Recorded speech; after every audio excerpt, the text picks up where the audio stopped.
today we have 5 items on our agenda. Has there been any requests for changes? Haven't heard any. Okay.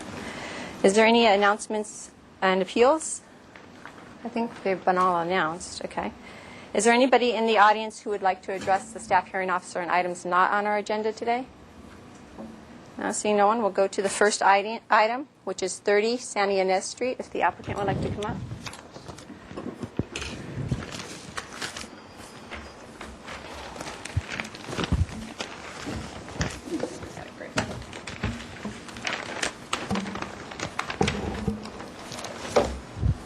Anytime you're ready. Thank you. Project site, E1 zoned PUD planned unit development on approximately 1 1/2 acres. The development on site consists of 4 condominium units. Access off of Salinas Place comes down this access in through here, and the driveway is circular that provides access to the parking located at the rear of the building, and then exiting back out this way. The proposed project involves an entry gate and man gate in this location. The ordinance requires any gate or fence in excess of 3.5 feet to be set back 20 feet from a front lot line. This application is asking to have that gate located at 10. As you can see from the site plan, observation of the required 20-foot distance would not work due to the driveway. Staff's position that this location 10 feet back does not violate the purpose or intent of the ordinance. There's no safety issues involved. The gate, which is going to open in an upward motion, is not going to swing out over a public right-of-way. And the gate itself and the access to it, which is only used by those visiting the site, create a unique situation. So staff is asking for support of this request to install the gate at a distance of 10 feet back from the front lot line. Okay, thank you. I don't have any questions right now. If you want to state your name in association with the project and any other comments you'd like to add? Certainly. My name is Maury Tremin. I'm one of the residents and owners on the property, and also the representative of the Homeowners Association for condominium owners. It's probably clear from the plan and what Roxanne has said, but this road is the access road, and this is a match line, so that this is a straight road, actually, before Salinas Place. So this road sits like this, and Salinas Place comes in like this off of Salinas Street and up into here.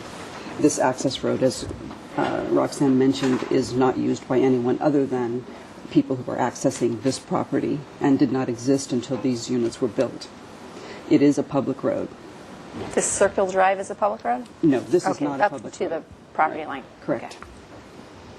Okay. The gate will not be locked. There's no code to get in. It will have a Knox box. It has been approved by Jim Austin of the fire department. It'll just have a button that opens it. The purpose is just to discourage traffic from Salinas Place coming through here to turn around, since Salinas Place is a dead end, and this is a very narrow area on this side of the condominiums. Front porches are here, narrow driveway through, and we have 2 small children in the complex and aging dogs, things like that. They tend to come through here quickly when they realize they have all this distance. I drove through yesterday on the site visit, and great, thank you. Cars are parked here, and then you even have to go slower, which is nice since it's narrow. It does make people go slower. True. It's with the wall on the one side. So. Thank you for checking it out. Do you have any questions? No, not at this time. All right, so at this time I'd like to open the public hearing. Is there anyone here who would like to address the staff hearing officer on 30 Santa Ynez Street? No? Have we received any letters? We have not. Okay, Gloria, no letters on this one? All right, so I close the public hearing. As I said, I went out and I visited the site, drove in the neighborhood, and my question was, why was it necessary? But you answered that question. I could see how someone would come up and wonder, how to get out. I think it is an appropriate improvement. It doesn't impede traffic flow. It doesn't cause a safety hazard. And I make the findings in the staff report and approve your project. Thank you very much. And there's no proposed conditions? There are not. Okay. So my action is appealable within 10 calendar days to the Planning Commission. They also have oversight authority of all my actions, and if they feel this warrants discussion for the Commission, they could call it up, and if that were to occur, Ms. Malazzo would contact you. Okay. Okay. Great. Thank you very much. Sure.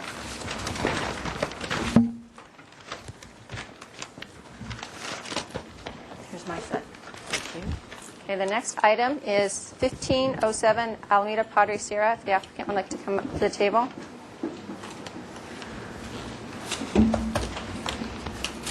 Good morning. Morning.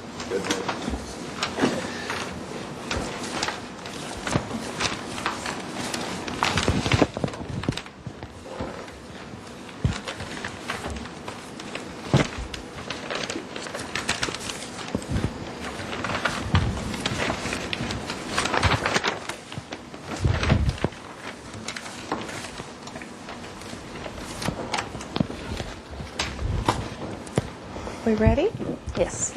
Okay, this project site, single-family residential, zoned E1, which requires 30-foot front yard setbacks, 10-foot on the interior. It's located along Alameda Padre Serra. The driveway access is here, down to an existing undersized garage and an existing two-story single-family residence. The proposed project involves approximately 600 square feet of residential addition, and then a stairwell in this area that'll connect the upstairs main living area to a new downstairs game room. During the course of the planning process, a survey was prepared that shows that this stairwell that is going to just be an enclosure actually is going to encroach about 6 inches into that interior yard setback. So the applicant is asking for a modification to allow the stairwell enclosure to encroach into that interior yard setback. A second modification is also being requested to allow the undersized, unutilized garage to be expanded into a regulation-sized, actually oversized two-car garage in the existing location. Using the existing location allows for continued use of the existing driveway and allows preservation of a large oak tree that's here in the driveway. Staff has no problems with the expansion into a setback of only 6 inches. It's pretty much just the wall thickness. Although there is a window in the stairwell, its exclusive use is to allow more lighting for safety. People will not be congregating, therefore there's not going to be any impacts associated with the encroachment into the interior yard. It is staff's position, though, that the garage, although it is going to be rebuilt and it will be a usable, that we are asking that it be limited to the 20 by 20, which is the minimum interior dimension standards required for new garages. In that, it's not supposed to be in the front yard. We understand they're improving the current situation, but to allow additional space for miscellaneous storage would not be in compliance with the purpose and intent of the zoning ordinance. Possibly a minor shift of the garage and then allowing the accessory space outside the required dimensions in the width could be allowed outside the 30-foot front yard setback. So staff is asking for approval of the project as submitted with the condition that the garage and the area used for parking in the front yard be limited to 20 to 20 interior. Okay, thank you.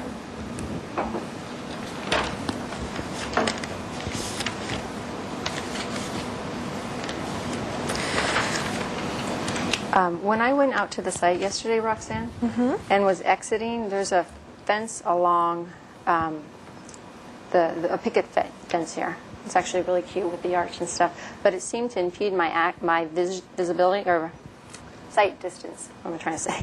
Looking down APS.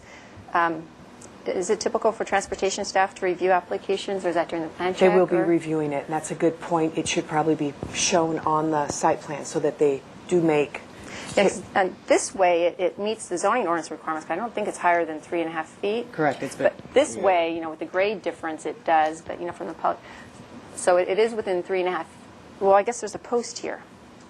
It just. Excuse me. Yeah. Yes, You want to state your name for the record? My name is Maury Fleming. I'm the owner with my wife, Wendy, of the property. Okay. Yes, as you go out, there is a post here, and then there's also a telephone pole. Right. Yeah. It was just on the other. see Right it's here. marked, yeah. Right here. Yeah. So I was trying to figure which one made more of an obstruction. The two, they kind of lined up and made a little wider one. But that, I think transportation should look at it. Yeah, we could condition any approval to include language that the safety associated with the fence wouldn't have needed a permit if it's under 3.5 feet, but because of the grade change Technically, it between might, yeah. the site, yeah, we want to make sure that there's not a visibility obstruction. People tend to proceed on this portion of APS quickly. I have found that out. Yeah. Okay, so that was just a question I had. If you'd like to state your name also, and if either of you have any more to add. Yeah, good morning. I'm Sophie Calvin. I'm the designer for Mr. and Mrs. Fleming on this project. 1 point or 3 points I'd like to bring up on the garage is that since you've been to the site, you realize that APS is quite a bit elevated compared to the house and or the garage, and that the driveway is a steep slope to kind of get down to that, and there is a restricted area for guest parking and the turnaround around that oak tree and that plant well for that oak tree. And the reason why we're asking for an oversized garage or a 24 by 24 inside dimension is so that we can allow for storage.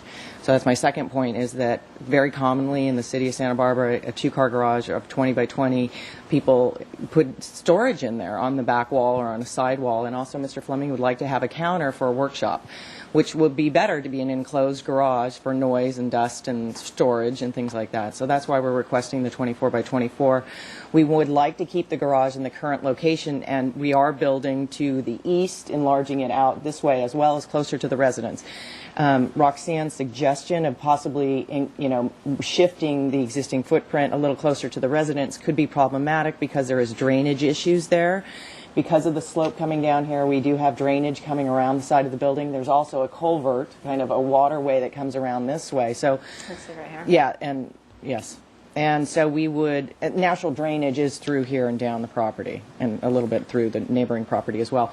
So we feel it best that the garage be really tucked up as close to APS as possible into that corner. And then the third point just being that the garage is so elevated, reduced down from APS, the height of that, is that it really won't be visible, and there is landscaping screening behind their existing hedge, as you saw, behind the existing garage currently. So that's my point on the garage, and then the point regarding the stairwell going down is just continuing to connect the living spaces all together and creating a game room down below. And if you'd like to look at the floor plan, so this is the main living area. There's actually a story above, and the main living area, we're proposing this staircase. It is the minimum by code by 36 inches in width, and we're just proposing a 2x6 exterior stud wall. So we're not going beyond kind of code requirements asking for this 6-inch encroachment into the side yard setback. And also, there's quite a bit of landscaping, hedging between the neighbors to the west. Yeah, that was another. On our site plan requirements, you're required to put adjacent footprints on the property, and in this instance, it'd be helpful, especially asking for an interior yard mod. Where's the location of the house next door? When I went to Single Family Design Board to get positive comments on this, the gentleman that I dealt with on the consent calendar said just to bring an aerial photograph, and unfortunately you have the color photographs that might help. And so I took specific pictures of the hedging. He said it would be helpful if you just did that, as well as here's the aerial photograph from I did visit the site, and I kind of went through. I saw your property boundary marker and kind of was looking through the hedge to look through to see where the adjacent. So basically, this is the house. This is the Fleming's house that we're talking about. They're pretty much in line with each other. The neighboring house is here. I believe he's slightly elevated compared to the finished floor level of the main, just due to the topography of APS.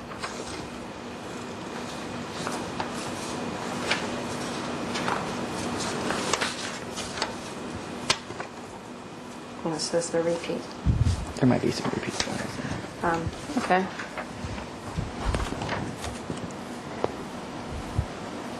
That's the same as That's my hand. Okay. All right. Great. Thank you.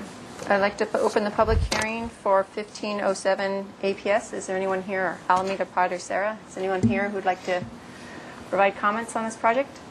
No. Have we received any? We have not. No. All right. So I close the public hearing. Regarding the window, It's in this area, so it's on the outside of the stairway, or it's not adjacent to actual active living space. Correct. And then on this, yeah, here it is here. Okay, I don't have a problem with the 6-inch wall being located in the setback.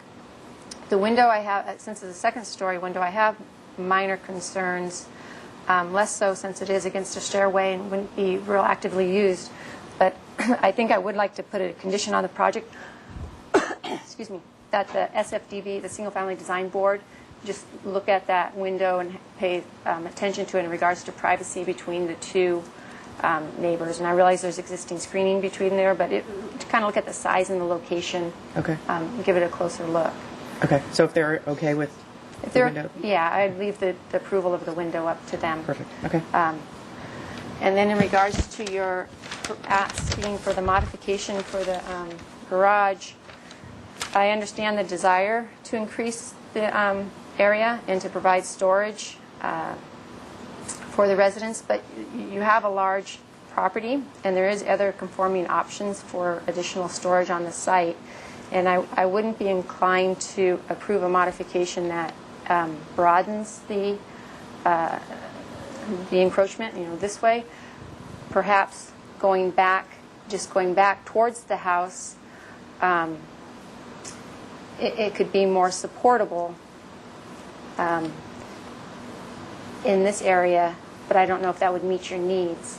That would be fine. If I could get just something going this way, if I could get 20 by 20, 20 this way, 24 that way, that would be ideal because it would meet all my requirements then. That would be super.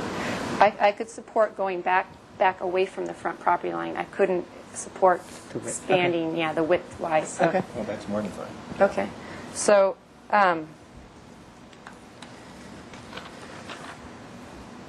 with that, with the reduction in that, I could make the findings outlined in the staff report.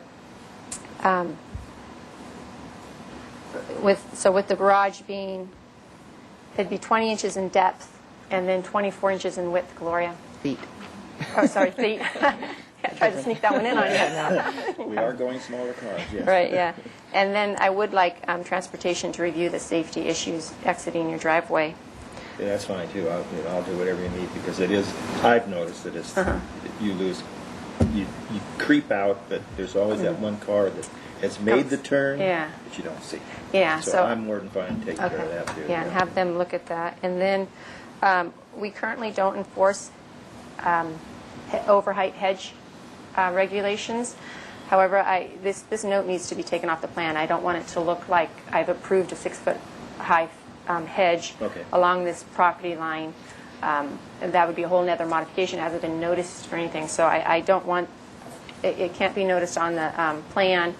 And at a later date, that one's okay. At a later date, there might be an enforcement issue, or you might go through the non-conforming process. I don't know how long the hedge has been there or what, but it shouldn't be noted on the plan. Okay.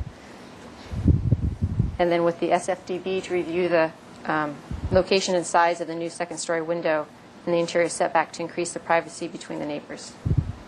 So with that, you have a project, and it is appealable within 10 calendar days to the Planning Commission. And they also have the oversight authority of all my actions. And if they deem this warranted additional discussion at their level, they could call it up. And if either of those happen, Ms. Malazzo would contact you. Okay. Okay? Great. Thank you very Thank much. you. Thanks.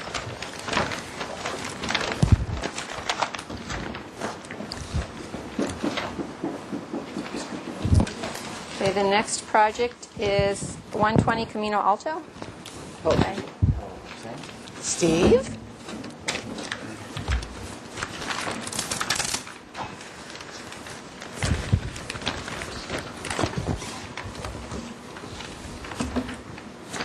I also have Ready? this too. Yes. Okay, very good. The project site is zoned A1 Single Family Residential. The lot is just under 29,000 square feet with access and frontage here on Camino Alto. Current development on site consists of an existing 2-story single-family residence that has partial damage from the recent T fire. As a part of the repair for the damage during the fire, the applicant is proposing an addition of about 176 square feet on the second story level here. That addition exceeds the solar access height limitations as identified in the municipal code, and this is a modification request for relief of that standard. In the criteria in the municipal code, it says if one can make the finding of unreasonable restriction associated with those height limitations, that a modification can be granted to exceed them. There's a set of criteria in the code which the applicant has shown this project meets. The difficult part about reviewing this, some of the criteria relates to the effects on the adjacent development, and unfortunately the lot next door is vacant due to the damage that happened from the T fire. It is our understanding, though, that the previously developed site residence was set in an area to take advantage of the ocean views and would not be affected by the additional shadowing imposed by the proposed design. Staff believes that this project meets the criteria for an unreasonable hardship and is asking for approval of the modification as submitted. Okay, thank you. If you'd like to state your name and association with the project and add any. I'm Steve House, the project architect. Do you want to walk through the shadow diagram that you submitted? Yeah, I provided some additional documentation today that shows for, I apologize, my printer clipped off parts of things, but this would be the proposal. And as in the other documentation, comparing that to a conforming addition. So in this case, it's this little point of this new gable end of the addition that is casting these shadows, and I'm comparing that with an alternative of a complying addition where the gable end is clipped like that, but also showing, just for hypothetical purposes, a compliant chimney which does not exceed 4 feet in either horizontal dimension. And so you can see the comparison between the shadows of a compliant addition with what I'm requesting. And you can see that they change a little bit, but basically it's essentially the same amount of shadow that would be cast by a conforming addition. And this is also dimensioned to show what these shadows cast in my model are compared to what they would be using the prescribed formula for determining how far those shadows extend. So 23.9½ is the height from the baseline to this ridge here. So times 3.1 is 73 feet 9 inches. This is also predicated on a level lot that the shadows are being cast on, because I think the diagram keeps it simple by doing that. It also says 45 degrees. Well, 9 a.m. and 3 p.m. aren't exactly 45 degrees, but you can see that 67 and 73 feet come pretty close to the height of the ridge times 3.1. So, and similarly, 35.8 compared to the 35.3½. So it verifies, confirms the result I would get using the shadow study diagram. But, the main argument would be that the shadows cast by the proposed addition with the encroachment through the solar envelope are really no more deleterious to the adjacent property than a conforming addition. In addition to that, I did go to SFDB for comments, and while I didn't show them an alternative with this clipped cable because I wasn't asked to, they certainly gave comments that the proposal was a great improvement to the existing, because currently there's just this narrow second story portion jutting up, which is architecturally awkward, and this new proposed addition helps soften that and make for a more pleasing mass. And I also opted to set that back so it had some more articulation to it.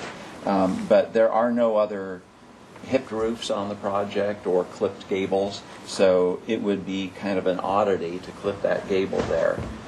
So I can't represent that SFDB compared the two different alternatives and found one superior, but I suspect that they would prefer that. And I do have a letter in the record from the property owner to the north saying that they find the proposal acceptable and they would have no problem with it. And you can see from the photographs that the house that burned on the property to the north was towards the north end of that property to take advantage of ocean views. So it's highly unlikely that somebody would rebuild on that site and shift it close to this parcel. Now, your shadow study that you submitted, the application had a shoebox next door, right at the property line. Yes. So that was just for purposes of showing what would happen if a structure was built there. There's never been a structure right here, but just so that it was easier to see what the effect on an actual structure would be if it were built right up to the property line and it were only 1 story high. So once again, you can pretty well see that the shadows between the proposed request and a conforming addition are very similar. Did you look at, based on the geospatial, it's only information I had of what was there before, here's the project site right here. The house was at an angle, like you said, probably to take advantage of the views. Did you plot this line here on the neighbor property? Because a lot of projects that I've seen for the T-Fire rebuild, most of them are utilizing the existing Foundation. Yeah, and then doing minor expansions. Where would this building be in relation to your shadow study? It does look like it's farther away up here. It's interesting. When we had this survey, the property surveyed. I think it was before I even knew I was going to need a modification, so I didn't specifically ask the surveyor to identify the footprint of the adjacent house. And I have also found that these things in the city system are a good estimate. They're guideline, yeah. They're not set in stone. And I realize. I really don't think that was anywhere near that close to the property line. I mean, just a look at this suggests that it was quite a bit further away. So, yeah, this is more of just a guideline of where it was on the site.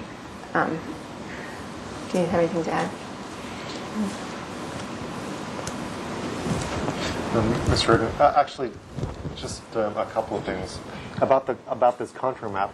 The actual location of the buildings is pretty much set in stone. That's all from aerial photography, and that's all very well established. It's the location of the property lines, Right. which is always a question because of the way that it was created.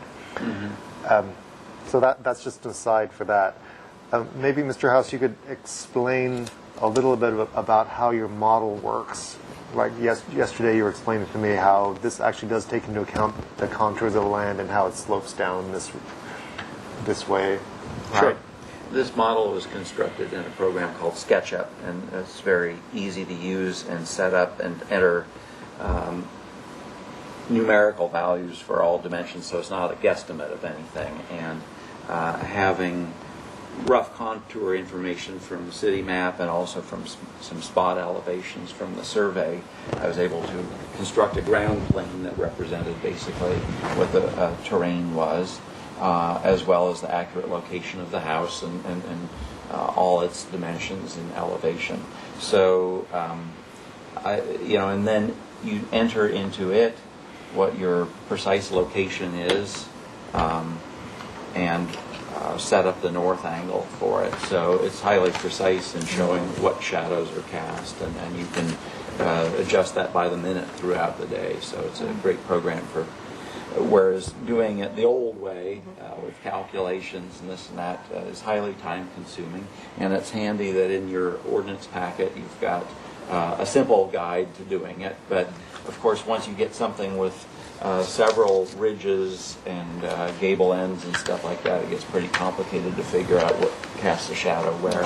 But at least I think I've demonstrated that they were pretty similar.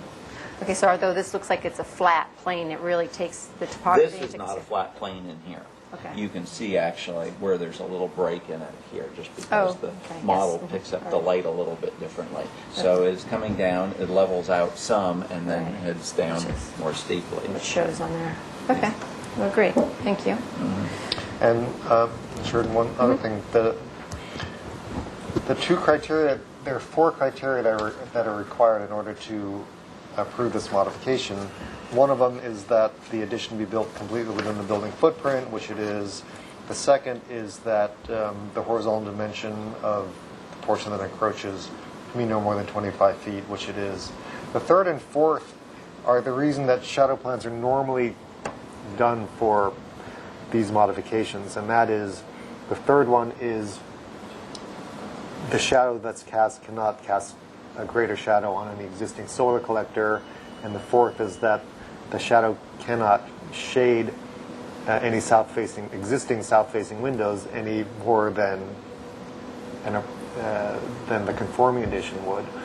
And in this case, there are no solar collectors and there are no south-facing windows on the adjacent property. So, so this is great information, but it's not actually a requirement because there are no windows or collectors next door. But it does show in the hypothetical situation that the change is to the roof area. It does show Which it, is yes. good. Yeah, it's And great it's not window. It's great It's not information, window. and if you were to look at these two comparisons, if there were windows on, if there were a wall here and there were windows here, There'd be no there would change. be no further shading of those windows. Okay, Yeah, okay. great, thanks. I'd like to open the public hearing. Is anyone here to address the staff hearing officer on 120 Camino Alto? No? Have we received any correspondence? Yes, the one in the staff report from the immediate neighbor. Oh, correct. Okay, Saying from they have seen Benjamin. the plans. Yes. No? Okay. Have we received any other, Gloria? No? All right. Okay, so I read the staff report and I went out to the site and I, reviewed and looked to see where the footprint, see if I could find where the house was in relation to this. And I agree with staff's assessment that the required findings for the required criteria for determining whether there's an unreasonable restriction on the height, determine whether that exists, and I believe that the project does conform to those requirements and can approve your request for the modification. Thank you. Okay. Again, like I said, the other projects, as you've heard, my action is appealable to the Planning Commission within 10 calendar days, and they have the oversight authority. And if they decide to call it up or an appeal is filed, Roxanne would contact you. Okay. Do you need this additional? Yeah. Thank you. Color one, which is the same as what you already have.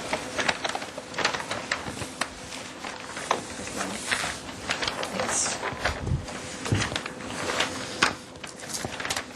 Thank you. Great, sure. You want this too? Sure. All right, the next item is 1537 Knoll Circle Drive. If the applicant would like to come up here. Yeah, first we'll have the applicant, then I'll call the public hearing. Good morning.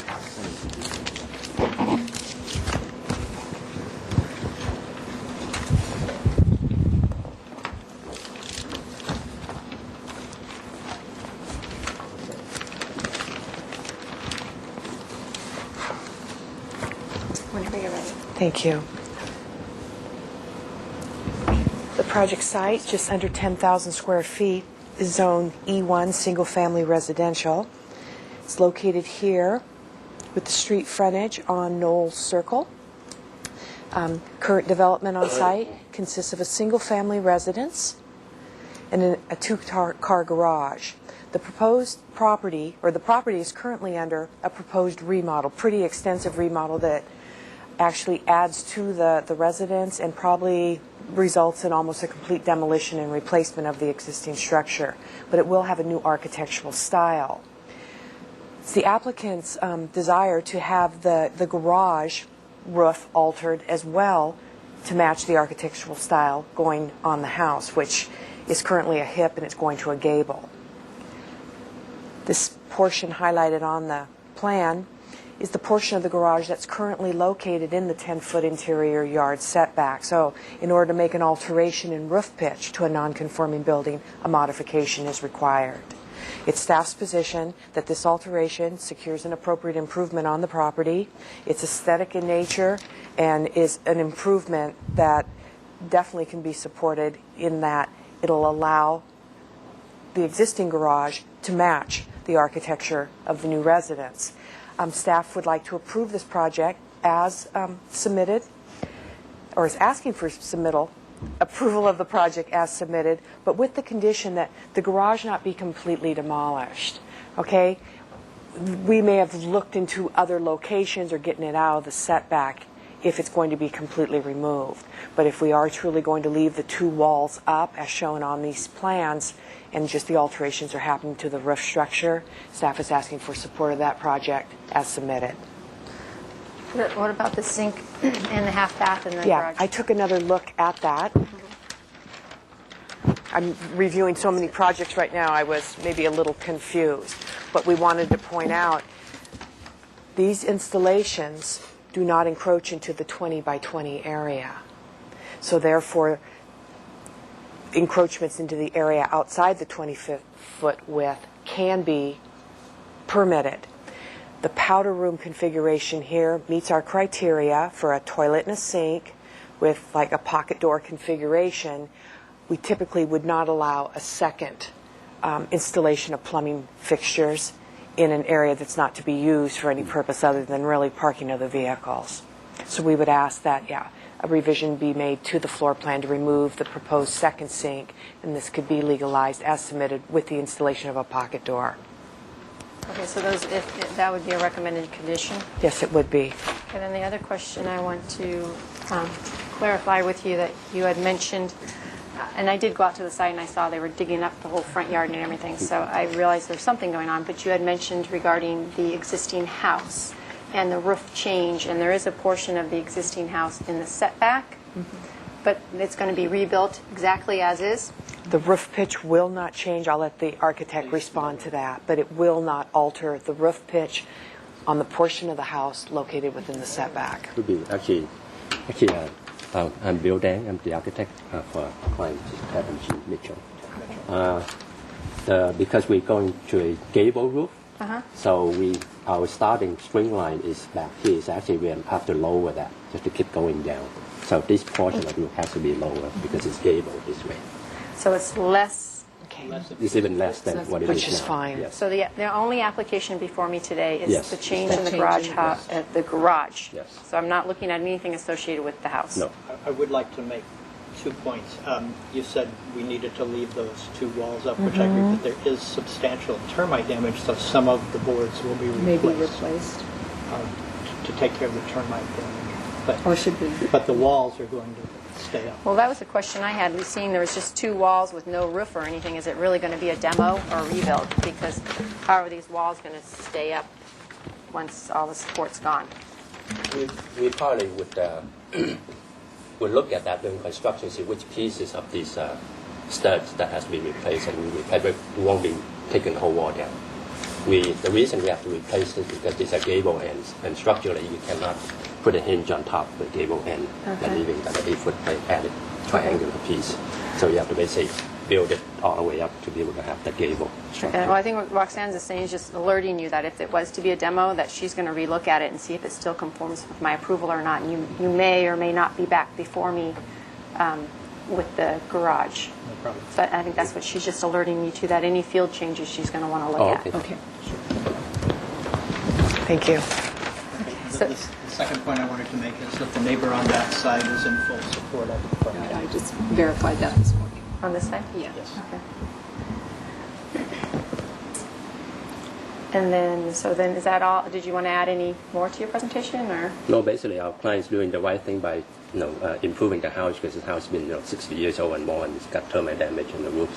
It's been under size according to today's standards, and so we want to basically make the house be better for them to live in. At the same time, it's in a high fire area, So by making a new design, stop going, putting a new roof on, that's going to make it much more conforming to today's standards and what the city wants to see. Okay, great.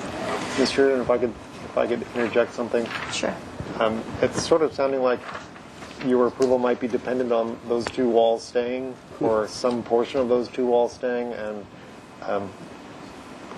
I think our experience is that once you got to replace one or two, you're going to replace the whole thing anyway, you know. And the non-conforming ordinance does allow the structure to be rebuilt in the same location. The only thing they're asking for is a roof pitch change. I would suggest that if you were to approve this, that you approve it and allow it to be a full demo and rebuild. No, I wouldn't say there's no point to it, but it would be more process and unnecessary process, in my opinion, if it turns out during construction that they need to demo all the walls and then it has to come back for another modification or something. That We're not changing the footprint. We're not moving anywhere. It's going to be the same locations. Right, and whether it's two walls remain or a couple of 2x4s remain, you know, or the full demo. If I'm not completely familiar with this project, but if it's existing legal in that location and at that size, then there wouldn't be any. Well, I see with the garage, I know Roxanne was saying the door would need to be a pocket door, but I scale this here as 19 and a half, so it doesn't meet the interior dimension. If they were You would need 20. Yeah, if they were to demolish it and rebuild it, the interior clear space would need to be 20 feet. So I guess I could put that, if the garage were to be demolished, the interior clear space shall meet the minimum 20 by 20, which would mean this either gets smaller or... Right, it certainly seems that the powder room could be reduced by 6 inches. Why are we feedback? With the toilet facing the sink, you could make the room Yeah, the we may 6 have to move inches. something to make that a little bit longer, have that contact recess in there. Yeah, it's wide enough that we can do 6 inches. We have to.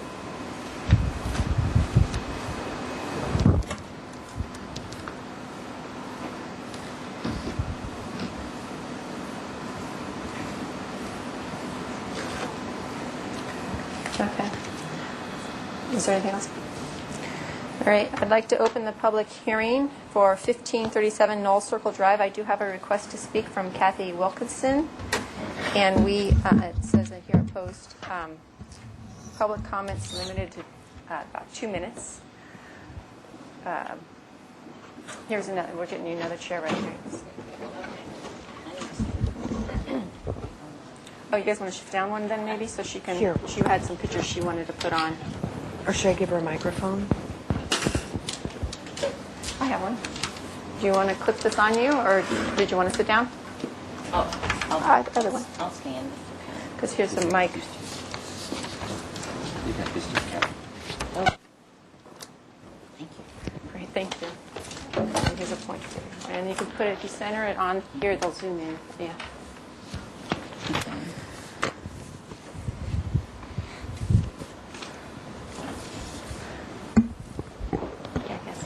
I'm Kathy Wilkins. I live at 1533 Knoll Circle Drive. I'm an adjacent neighbor to this project.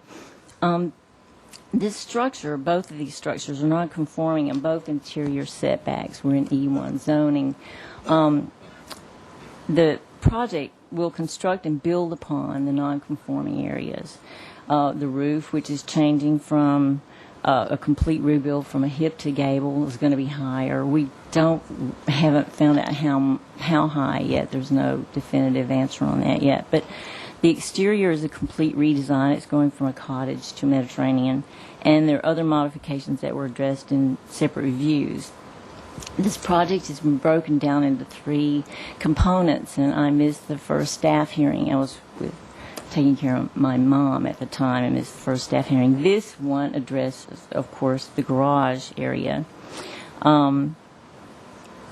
which is, well, here is the aerial view of the property.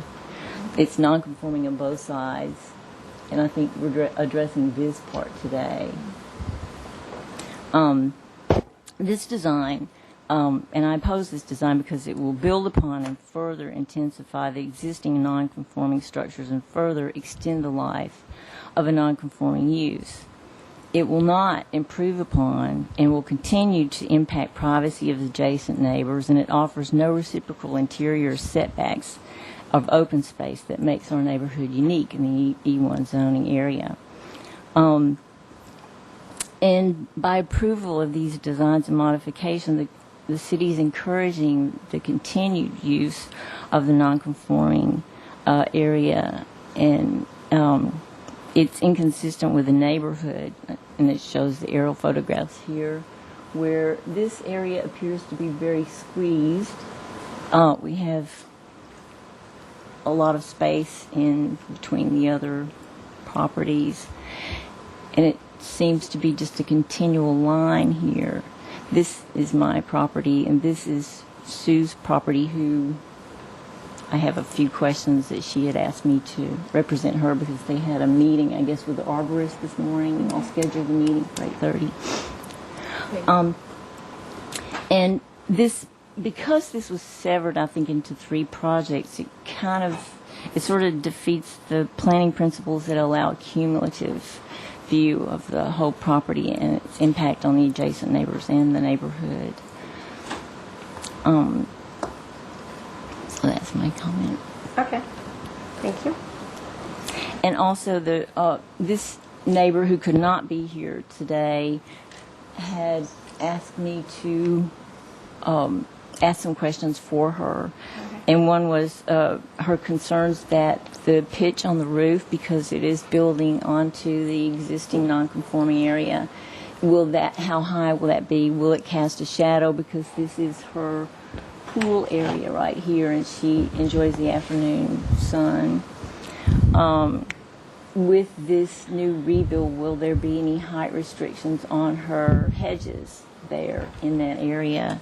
And also with a new bathroom, there's a concern about whether that would be used as a residence in the future, because that is so close to a very private use area in her yard. Okay. Before we address any of those, I want to see if there's anybody else that has any other public comments. We'll address them all at once. So is that all your comment? It is. Sorry. I had, there was the earlier, you were talking about the non-conforming use on this side, which also concerns me, and they said that it was not going to raise the roof. You actually said it was going to lower it. This area right here is flat. And it will raise the roof pitch, and this is the non-conforming area. As you can see right here, this from the aerial view, this is not part of the. Let me see if I can get another. Their footprint. Here's the Oh, site here plan.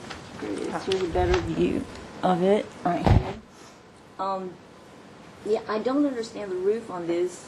It seems to be flat. This was an addition at one time, and this is the non-conforming area. I know this is not part of this, but since I'm missing the staff hearing the first time, it gives me a chance to bring it up.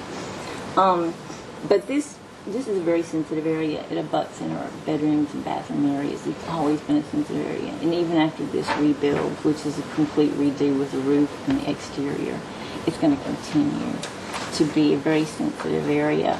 And we were sort of relying on the zoning laws to help alleviate some of that, because it creates a lot of other problems. Well, if it's a conforming addition, if you have a non-conforming structure, you're allowed to demo and rebuild it in the same location. Our zoning ordinance allows that. You can demo and rebuild a non-conforming structure, and you can add a conforming addition to that structure. So that's what they're doing in this case. They're demolishing, or it sounds like they're going to demolish the house and rebuild it and do a conforming addition. So what they've represented is that the portion in the setback, the roof height, is going to be no higher than what it was now. And if it's found out during the field or the plan check process that it is being raised, they'll be back before here for a modification. They can't just go out and say, oh, never mind, we're going to raise it now. That's our code requirement. So you can't raise the roof on a non-conforming area? In the setback. Now, in regards to the middle of the property outside of the setback, that's a single-family design board issue. That's not my issue. I'm looking at people who request relief from the zoning requirements, the zoning standards. So to change your architecture from one type to another, that's out of my purview. And that's why they've been going to the Single Family Design Board Right. and getting their comments and review. Okay. And so what's before me today and what they've requested is in regards to the garage to change the roof height, because it sounds like it's going to be demolished, the two walls, and just to be on the safe side, they're going to now say it's demolished and rebuilt. Right. And what I'm looking at is the change in roof pitch. If they wanted to put new windows or new doors in that setback, I'd have to look at that too. It's any changes within a conforming section of Right. the building. So what I'm looking at is just the garage. Okay. And for these areas? Yes, that- for the yeah, roof, the roof change, so for the, if it's an an however increase in many- the roof? yeah, and any new openings. So in this area right here, the changes in this highlighted area. So, yeah, and so even if on the areas in this area, they, if they were going to add on and connect the two, that'd be Single Family Design Board. That wouldn't be, Right. it's not a zoning, as long as they meet their 1,250 open Okay. yard area, which is shown back in the back corner. Okay? Okay. Okay, thanks. Is there anybody else who would like to provide comments on 1537 Knoll Circle? We just received this one letter, which is actually from, your original letter was submitted, was actually attached to the staff report. I don't know if you saw that. Did we have any other ones, Gloria? For 1537 Knoll Circle? No. Ms. Wilkins submitted a new letter with photographs, but other than that, no. Okay, thank you. So I'll close the public hearing.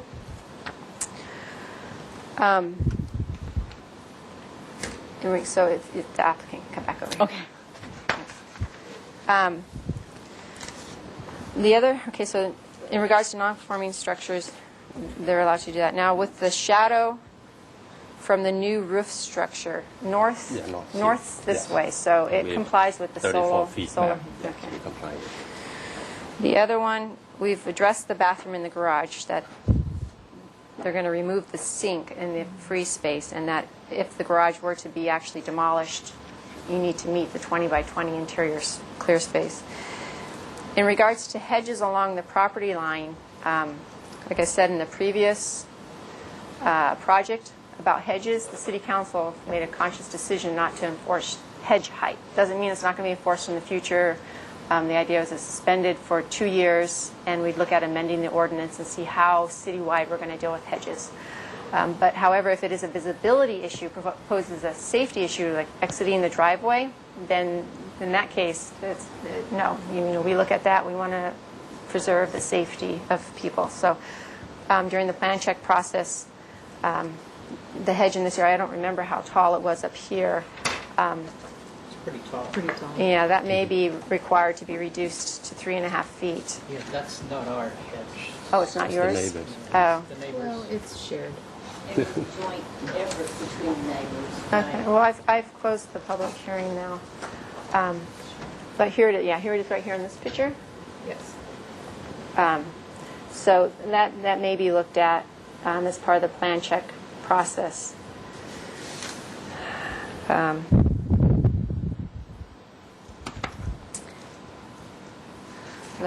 So those are my comments. My initial ones that we've already discussed was the bathroom and the sink in the garage. When I was out on the site, the first time, I drove by a second time. The first time I did see in the garage, and it's obviously is used for parking, there was a car in there, and there was miscellaneous stuff around the side, but for the most part it was available for parking.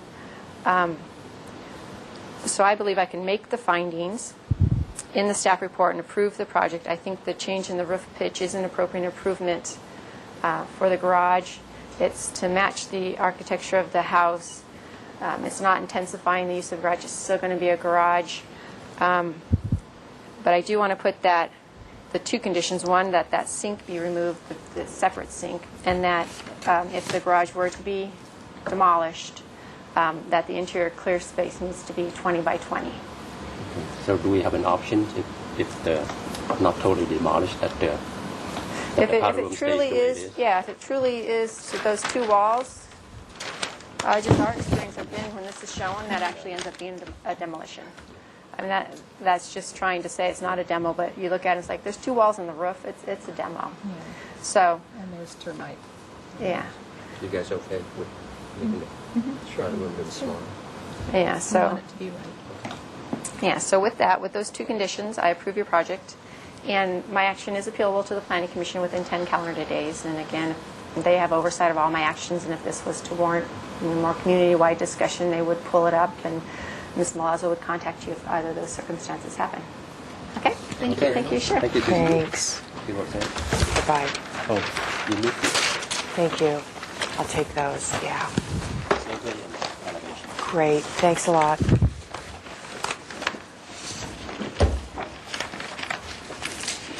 So here's yours and mine. Thank you.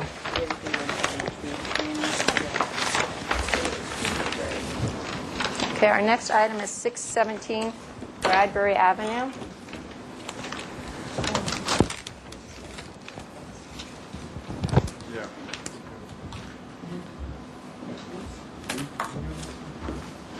Do you want me to?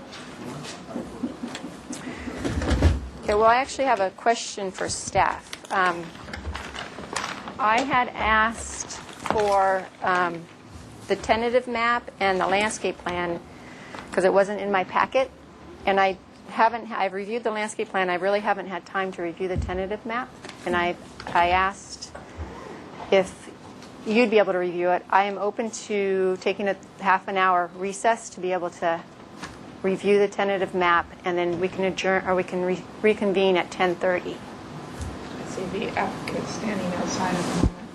Well, do you need additional time to look at it? I do not. No, we've looked at it, we've double-checked the engineering, and it meets the requirements for tentative maps. Okay, because I've thoroughly reviewed the site plan. Right. Okay, so, and I've reviewed the landscape plan. And then I've looked at this. It's not really much different than the demo, a sheet titled Yeah, that's correct. something different within this. Okay, so no, I don't need to take the recess if you guys are fine with that. Okay.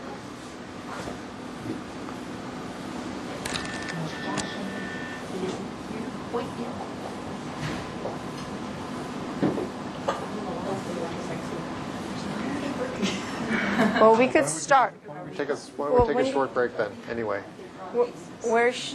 How long is it going to take for the architect to get here? Okay, We why don't we could take it? start, because as the landscape architect, are you going to provide some discussion at the beginning? Because we can just start it, and if he's like 5 minutes away, that way we can keep going.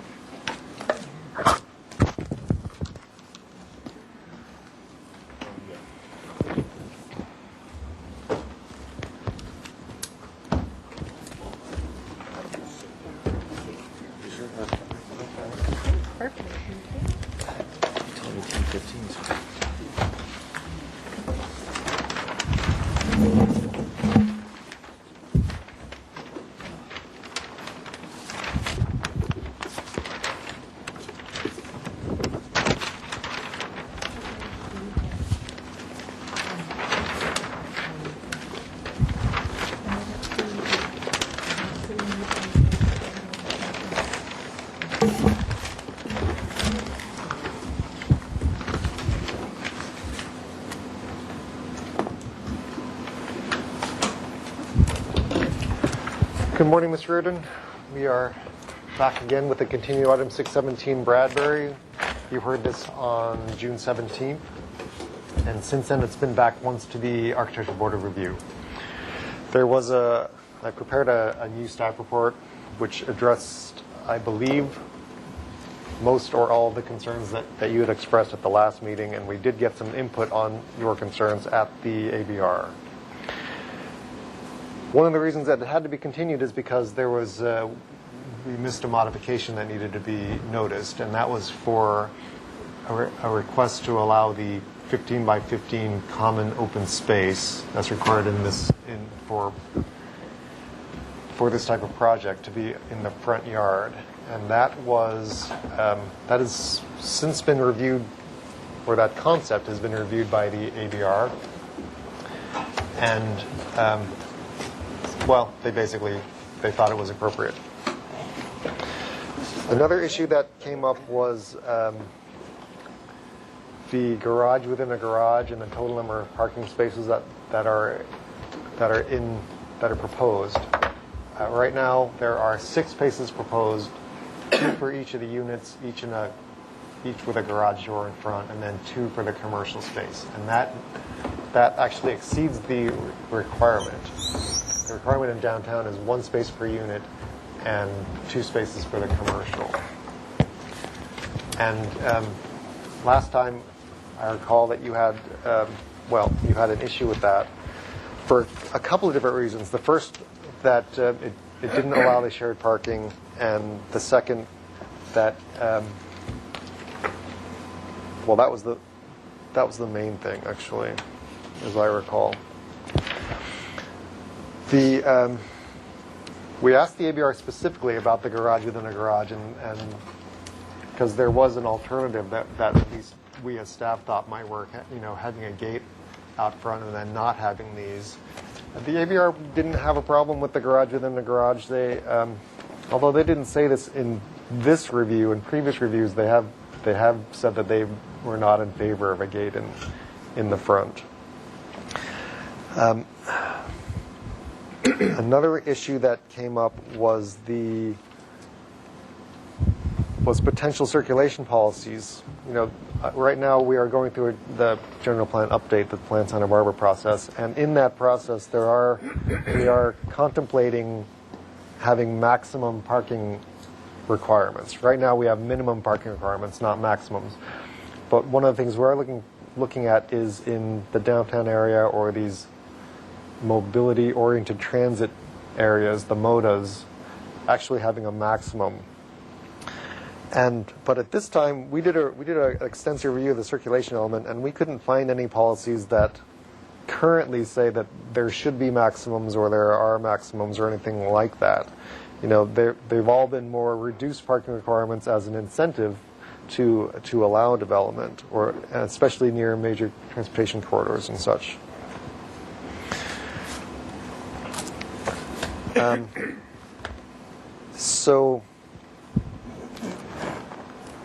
So when the ABR looked at this on June 29th, they had some comments that mostly had to do with, like I said before, they thought that the location of the proposed open yard was appropriate. They wanted it to go back to them for more review of how it would actually look and how it would function. They had some questions, quite a number of questions actually, about the green walls that are proposed in these locations here, and we can look at them on the landscape plan, and how some of these walls that are very close to the property line, they being proposed to be stucco, how they would be constructed and maintained. They had some questions about that, which in the end, in their motion, they asked for that to be restudied, I believe, and they had also some comments about landscaping and trees and what have you. But as far as the stuff or the issues that are before you, the modification, they were in favor of that. Another issue that you had was, if we look on the second story, the balconies.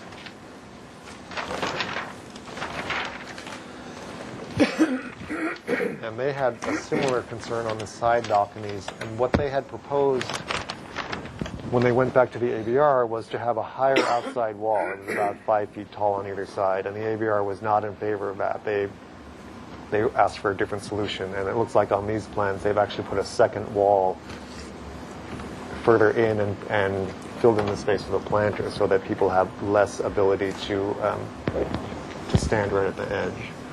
One of the ABR members suggested maybe instead of doing this, pulling the inside wall in a little bit so that people would have more space and they wouldn't be pushed to the outside edge. But I think I like this solution better. One question that you had was, what is the status of, there's a 30-foot sort of no man's land out here, and we've done more research on that. It's not owned by the city. In fact, it's owned by the heirs of the original subdividers of this lot. And the way this works is the surveyors always survey starting at a different spot. And if you start on this spot and you measure 250 feet, then you start on this spot, you measure 250 feet, and then you do your survey, and then there's this kind of leftover land. And my understanding is what happened here is they did a subdivision like this, which left this leftover piece, which according to our real property division, still belongs to the original subdivision subdividers. Well, he or she is most likely dead now, but They're heirs. but they're heirs, and we don't know who that is. So any of the property owners who are adjacent to this could try to acquire that through an action called quiet title. I'm not sure exactly how that works, but you go to court and you say, hey, there's this land that nobody knows who it belongs to, and can I have it? Essentially, it's a legal proceeding. Let's see. Anything else? I don't think there is anything else that I want to talk about. We do. What about staff's recommendation with the Well, mod? yeah. So I was going to conclude with our recommendation that,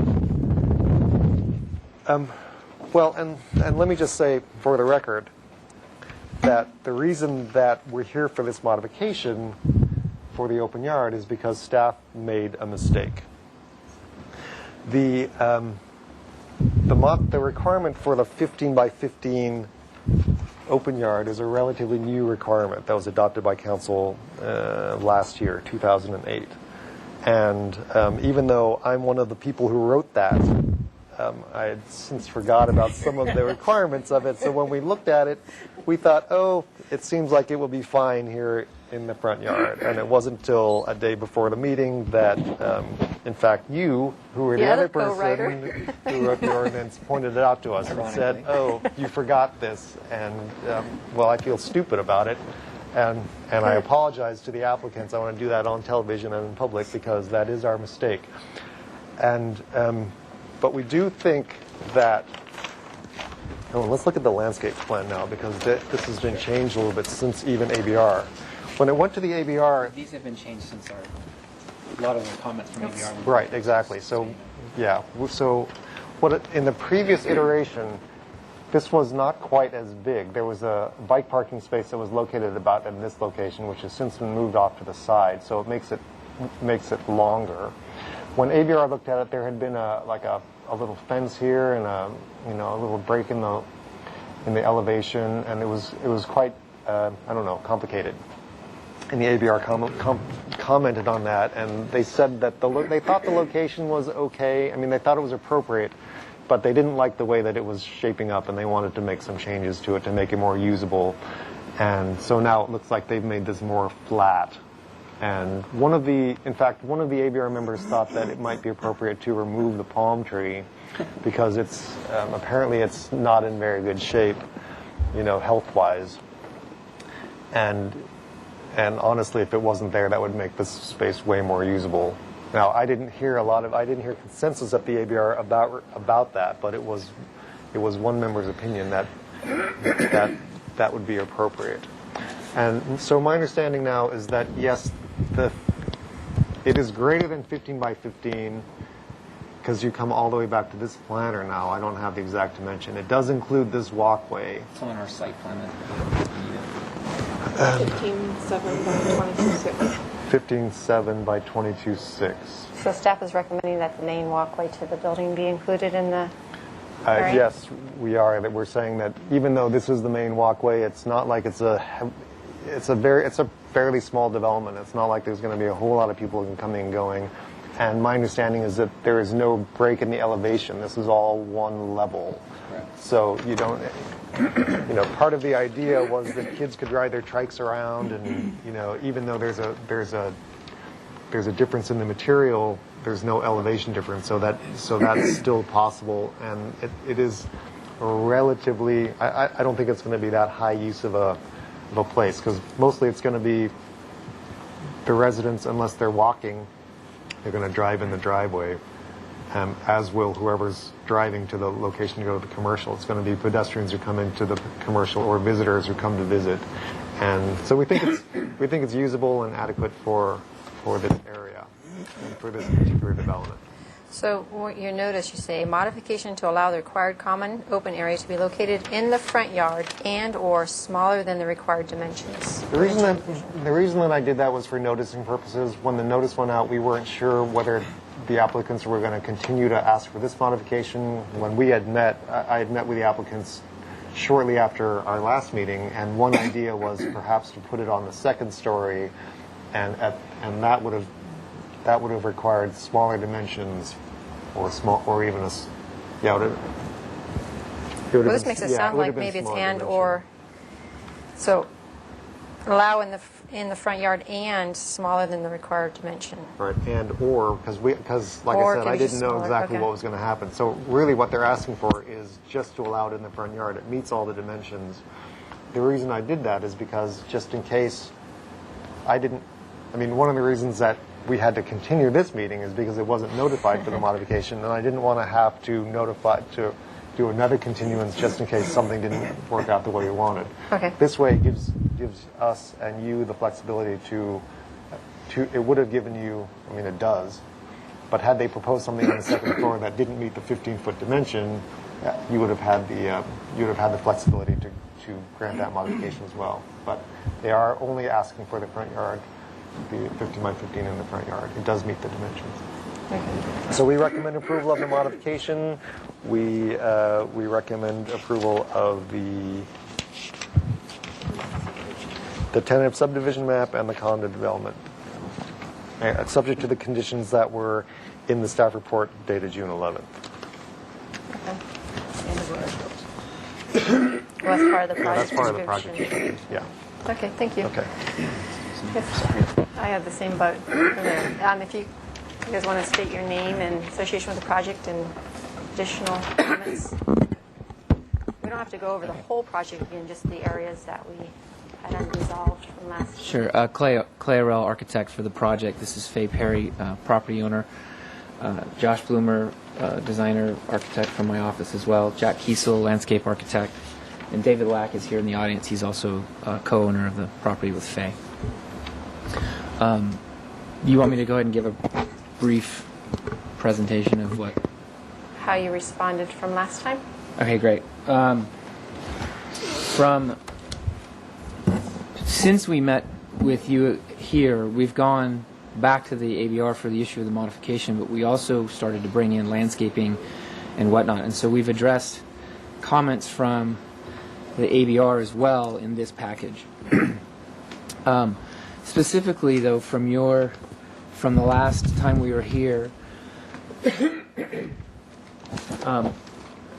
the two main issues, and Josh, you can jump in and correct me if I'm wrong, but the two main issues I think that we were dealing with were privacy issues, and then the garage issues.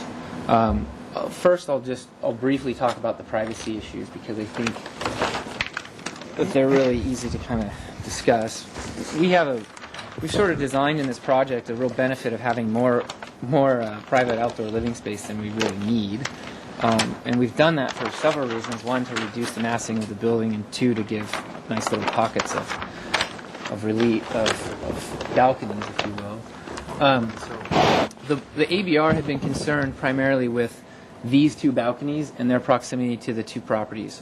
And we've been working through this with ABR over the course of, this issue over the course of a couple months. We went back to ABR after meeting with you, having raised this wall up. We've since from their comments at ABR, we responded with lowering that and putting in a planter that the ABR suggested, which would help keep people away from the edge. At this point, we're still back about 6 feet off of the property line. So the idea for these two decks were really nothing more than bringing extra light into the middle of the building, creating a buffer in the massing, as well as being able to open this up and increase the feeling of the room. It wasn't really intended to go out there and barbecue or do things like that, but we've since shortened this up and put a planter. So planters, plants growing out of this will give some height, will spill over, but we wanted to do it with the architecture, so we've pulled it in a little bit and created a real sort of minor balcony, if you will. The other issue that I think that you had a concern with regarding privacy was at this back edge. And right now, I actually have a photo of what's back there. There really isn't, I don't really see much of a concern, but we can go through it a little bit more if you want. This is the back of the property here. I don't know if we're on. Yeah. Okay, good. This is the existing cottage on the site. This is a very large, about 19-foot tall metal Butler building that is basically sitting right about here on the site. In fact, if we look at the site plan, I can show you where that is in relation to our parcel. So this area back here is where this is basically a workshop, and from what I understand, I haven't been on the property, but from what I can see being on our property, this building's orientation, this is the side of it, the roof pitches this way. This has an opening where this property owner has a shop, and they pull their commercial vehicles into the back here. So there's also a carport over it. And there's a carport on this side as well. So our issues of privacy along this edge are pretty much, we're not really looking at anything, and I think we're set far enough back that we don't have neighbors looking into neighbors. And I don't think that we're really, looming over looking into somebody's private outdoor living space either. So I feel pretty comfortable with what we've proposed. Well, my concern with the privacy thing was, just like you guys are improving your property, tearing down what's there, rebuilding in the future, other property owners might do that too. So although in this area right now, that's the existing setting, they may, a couple months, submit an application, demolish everything and rebuild it. So just the interface between the other properties was my thinking. Yeah, I can understand that. We see projects like this on ABR a lot, and quite frankly, we can't. I don't know. We can't really predict what's going to happen, if anything. And I think whoever came in here would have the same issue to deal with, looking on ours. So, it'd be nice to have those little balconies back there, because it gives a nice break to the building and creates some nice light. And we have our glazing, we have our line set back a good 5-6 feet from the property line, so it allows us to have a little bit of privacy. So we're not too concerned about it. Fine. The other thing too is just we brought in, Clay brought the point up here as well, is dimensionally these balconies don't provide, you can't have a party out here. It's, so from a privacy standpoint, you're talking about very limited use by limited number of residents, and as a design feature, it does make the building more attractive from the neighborhood standpoint and from the interior side, giving light and relief and having an open kind of what we like to do in California, have indoor-outdoor living. So it's not, and there's enough outdoor space here to, if somebody did want to have those kind of activities. I think the staff report said we're about twice what the requirement is for for private outdoor living space. Those are also bedrooms back there that are going off the balcony, so it's not like you would have main living spaces. Yeah, the real intention is to make this otherwise small room back here feel larger by being able to open a slider, and it's a perceptual thing rather than something else. You want me to go on to the other? Yeah. Yes. Okay. I guess. So the other issue was the garage within the garage, right? We can talk about that a little bit. The way we started with this project with the property owners is we knew we wanted to do 2 units. We knew we wanted to have a commercial component. I can completely agree with their wishes to want to have 2 parking spaces for each residential unit, and while that would be required a block over and it's not in the CBD, it's our thinking is that whoever's going to live here is going to be either 2 professionals or a couple, and they're more than likely going to have 2 cars. Whether they work downtown is a question, but having the ability to have each one of these 2-bedroom units have a 2-car park is important to the sellability of the project and to the design of the project. Well, what about, you want the 2 extra the 2 extra parking to be for the residential units, but you feel these parking's adequate for the commercial? Well, what about 1 covered for each one and have the 2 extra be open for a shared? Well, I think that could be an option, and I think part of this discussion, I hope we can come to either a resolution on what to do there. I can understand the desire. Obviously, we've got the 2 parking spaces here for these. These are very tiny. I've always envisioned these as being more live-work units where somebody has a home this is their home office. It's not in the unit, so they have a unit here, and then they come over to their office here, and it's more of a That's my vision of it, but you know and I know that we can't guarantee that over the life of Right. the project. So, having this and the private access we feel is really important to the residential units. If we needed to make single car garages and have extra flat parking for overflow, that could be an option that we could entertain. Because I think my concern, I can understand the desirability of wanting to have a garage. I mean, that's just typical. I know this is a condo development, but a lot of people that are moving downtown are downsizing from somewhere, so they're coming from a house and going into this condo type development. But at the same time, there's extra parking, and if that extra parking could be shared for everything on the site, for the uses on the site, I think that's where I'm getting tripped up on.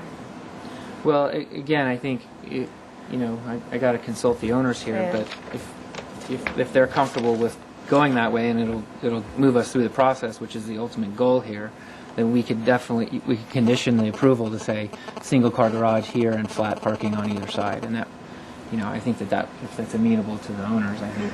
I guess from a practical standpoint, if I were the owner of those condominium units and I came home when I've got my arms loaded full of groceries and I can't park in my spot because somebody is in my spot, and it has been abused from the neighbors coming and parking on our lot right now, and it is very difficult when you have people that don't belong on the project itself, whether they're the commercial users or the residents themselves. You have some random third party out there parking on your lot, and our thought was to be able to provide sufficient space, in addition to which the neighbors that have spoke out on this project in the past have been very concerned that there has not been enough on-site parking. The street right now is pretty overburdened with street parking. Oh yeah, I went out to the site. bad. When I parked, like here, because there's no street parking. That's what I everybody think, does. I know. Right. So I think that's part of my concern is seeing you are providing more than enough parking. Yeah. However, the greater use during the day is probably going to be associated with it's not going to be significant demand for parking, but it's going to be the commercial part. So if there can be more open. But you're going to have If somebody I may- parking in there overnight. That's the I think the bottom line. What I remember from our last meeting is you were seeking. I think we're all on the same page, or we're all clear that we do not want to reduce the amount of parking and cause more parking potentially on the street. I think that's in agreement.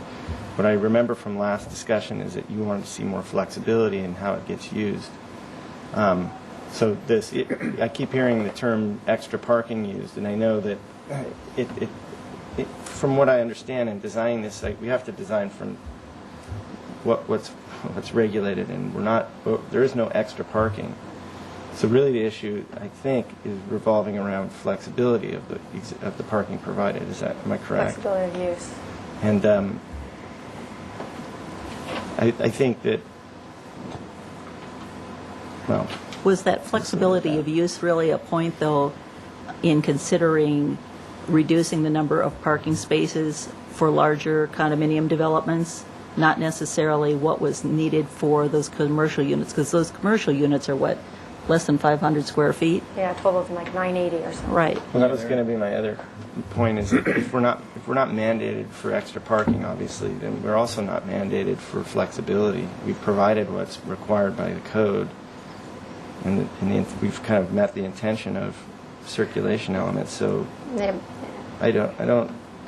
It hasn't been adopted any other variation of what we've provided, so. It seems to Well, it's there's a sound new community focus. planning and looking at your project and what you're proposing. Yes, you're right. There's nothing that says on our books that says, no, you cannot have extra parking, and no, you cannot have a garage within a garage. There's not. It's a discretionary application. Sure. It's, you look at the whole of the project. So you're right. There's nothing in writing that says you shall not have a garage within a garage. And it was supported by the ABR, especially in our last meeting when we specifically addressed this whole issue. Okay. You can move on. But in your next, I think those were our two main points, unless I missed something else. then the open, The common open. yeah, you wanna covered talk that, about but Yeah, I think we should talk about that. Danny did a pretty good job of that, but let me see if I can just add a few things here, and the landscape architect can jump in if he feels if you have questions for him as well. Early on in the design of this project, we we made some very key decisions that led us down a pathway for designing this. The very first thing is we wanted to keep the existing curb cut. We didn't want to move trees or do anything different. We wanted to keep what was here and use this driveway as access to our project. The second thing was this tree, which has been a contentious part of this project since day one. The owners have wanted to remove it. The board has been back and forth on it. One board member now supports it, who's a landscape architect. The tree committee didn't, and there's a whole background of that I don't want to get into. At the moment, the tree's there. So we wanted to make sure that we gave enough buffer around the tree. What that did is it created this nice open area here, and it had us push the building back and gave us buffers here and buffers here. We also gave a buffer on the street, whereas we could have a zero line setback. We've pushed it back about 3.5 feet and created a nice entry. And this came about through conversations with ABR. Through our 5 or 6 meetings with ABR now, we've been able to really try to address their comments all the way through and respond to their desires, and I think we've done that. We met sometime in November, I think, with Suzanne, and started to talk. That's when this issue of the 15 by 15 came up, and we looked at the site. We sat there together and said, yeah, we've got it right here, no problem, we can use that. It wasn't until our staff hearing officer a few weeks ago, our staff hearing officer meeting a few weeks ago, that the day before, we realized that, oh, we can't have it in the front yard. And there was just an interpretation that we all kind of missed. Having said that, I think that there's the letter of that code, and then there's the spirit of that code. And I think that the spirit of the code is to provide ample space for all occupants of the building to use. We've got tenants up here that have double the private outdoor living space than the requirement. They have private outdoor living space. We've got an area here for common open space that these units could also use to come have lunch, sit outside, whatever they want to do. But this becomes the communal space for the entire project. It's not shoved in the back where these guys can't use it. It's not shoved over here on the side where somebody else can't use it. And it's really accessible. The thing that the board, the ABR, came to us with, or we came to them with this and said, here's what we're doing. And they requested that you really look at this to create a community benefit. And that's where we've gone to. We've said, look, let's take this space, let's let people walking down the sidewalk be able to access it visually and or physically, and have a space here that is actually a benefit to the streetscape, the pedestrian nature of the street, and it also serves the unit. So we feel that this is the best location for that, for those many reasons, and that whether it's in the front yard or the side yard or the rear yard is language in the code, but we feel like this really meets the intent of what that ordinance is saying, and for that reason we think this is appropriate. I think that's about all I can say about it. In the staff report, it notes that there was the applicant studied several locations for the common open space. Was there? Sorry, you're knocking in there. I'll show you. When this issue came up, planning staff was generous enough to come to us and say, we'll support it if you put it up on the roof of the commercial up front. So, we have this great green roof up here, and let's go put it up on top of there. Well, the problem with that is you're now putting a 42-inch guardrail up, you've got a stair tower, you've got ADA issues, you've got... Because you'd have to have ADA access, so the elevator would grow and all those things. So when we looked at it, at first we thought, well, that could work, and then we looked at it and went, that's just not going to work. The other option that we had talked about with Danny, which is why the modification is worded the way it's worded on the notice, is utilizing this space here at this upper level deck. So we currently have, thank you, Danny. We currently have these outdoor areas that are larger than necessary. And we currently have all this area here. And what we had looked at was the ability of maybe pushing this back a couple feet and maybe moving this whole building up a couple feet and wedging it in here. The problem is we couldn't get the 15-foot dimension to work. And that's why it says, in your notice and or smaller in one dimension. We can get the width to work, but we can't get that to work. Well, and the other glaring issue was that when you sit there and look at that design at the end of the day, it reads like it's kind of like the use of these two units, and the commercial units don't. It doesn't have that common usage. Well, I mean, technically it's accessible, but it just by location, by proxy, it doesn't work as well as the other. Well, here's what we didn't like it in terms of architects, and frankly, what we didn't like about that idea was one, it was still not the right dimension to really. I mean, there's a reason why it says 15 by 15 because we want it to be of a certain dimension to be usable. The second thing was it would end up being right here in the path of travel, and it would probably not be utilized as well because these people would be like, well, where's my space and where's my space? And the whole idea of putting it here seemed to have more issues of how it would be used. You couldn't grow anything. It would just be a deck, and really the functionality of it would be subjugated to a pathway and a little kid riding his tricycle around, for lack of a better example, right? As opposed to having something at the ground plane that's a benefit to everybody. You can sit and have a picnic out there. You can do things like that. And that's why we looked at, those are the other options we looked at that, and why we didn't go those directions. Okay. I think that responds to the comments of the last time, so I'll open the public hearing right now. For 617 Bradbury Avenue, I have 2 requests to speak and some letters. You are limited to 2 minutes. Do you have a watch? Yes. I have Carolyn Basello, followed by Robert Livernois. Okay, I have a third. And Wanda Livernois. Okay, so Caroline, if you'd like to come up.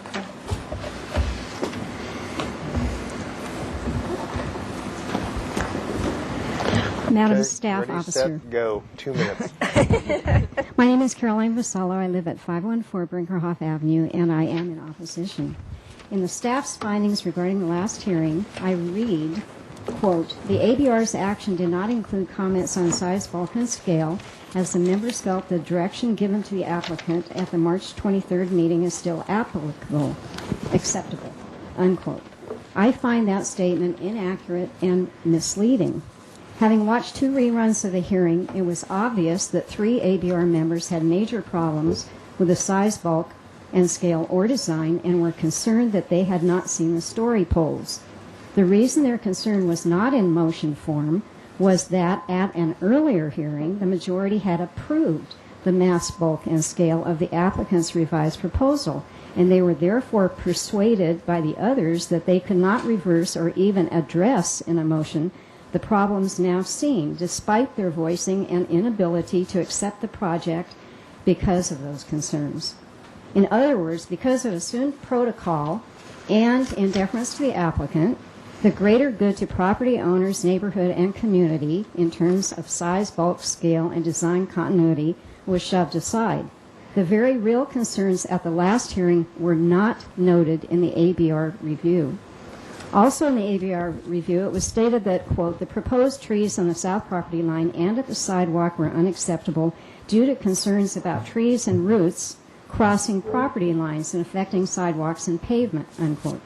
What a statement. The problem is not due to trees and roots. The problem is due to bulk and mass, the footprint of the project, which allows no space for little other than a clinging vine. Due to an absence or of the more ample setbacks seen all along the west side of Bradbury, the proposed project crowds the lot, giving it far greater mass than seen on the rest of the block, save on the 2 commercial buildings across the street, and especially the Dudex building, which is down and dirty ugly. I believe in mixed-use projects, but on a street like Bradbury, I think any architect should be particularly sensitive to the still viable residential charm. Brinkerhoff Avenue, not the historic landmark district, but the avenue itself, as an example, is mixed use, what with 11 businesses and over 60 people living there. but its charm continues due to the continuity of Victorian or craftsman style in the spaces allowed by residential setbacks. You have to wrap In the up. proposed project, the residential area is to the rear and the project itself appears commercial, modern. The plan has been tweaked in order to appear less modern, but the cubist geometry, straight lines, and mass all yell out a changed style and, in toto, up the scales on Bradbury to commercial. In sum, I totally agree with ABR member Mr. Zink, who all along has commended the original proposed project, but has consistently emphasized that the design belongs in the funk zone. Site planning and context are crucial to the end product, and in this case, that's a big no for the project on Bradbury. Please deny the project. Thank you. Robert Livernoy? Okay, please be good about limiting your comments to 2 minutes. I'm Wanda Livernoy, 533 Brinkerhoff. One thing I might mention to you about uncovered parking, we have 2 uncovered parking spaces on Brinkerhoff. We have never had a problem with people parking there overnight or lots of problems. So I'm surprised that Faye has had a problem. Maybe, I don't know what the reason would be there, but we have never had a problem with open parking. That's number 1. Number 2, did we ever find the pictures of the story poles? And did we ever put them all together to show how tall they are and all that, what the ABR talked about? Can I get a copy of them? As far as the public record, yes. Okay, the other thing that's very unfortunate, I contacted 3 owners that would be very affected by this project, and when you change the time or not have a time, it makes it very, very difficult. So they will be at the next hearing. Does this go back to ABR? What happens next? Yes, following, if the project is approved here, it will return to the ABR for preliminary and final comments. If it is appealed from here, the next step would be Planning Commission, and then it would be... and then with preliminary approval, it goes to the City Council? Is that the way it goes? If it's appealed. If it's appealed. And my appeals are heard by Planning Commission, and then Planning Commission appeals are heard by Council, and the Design Review Board's appeals are heard by Council. Okay, thanks. Robert Livernoy. Again, please limit your comments to 2 minutes.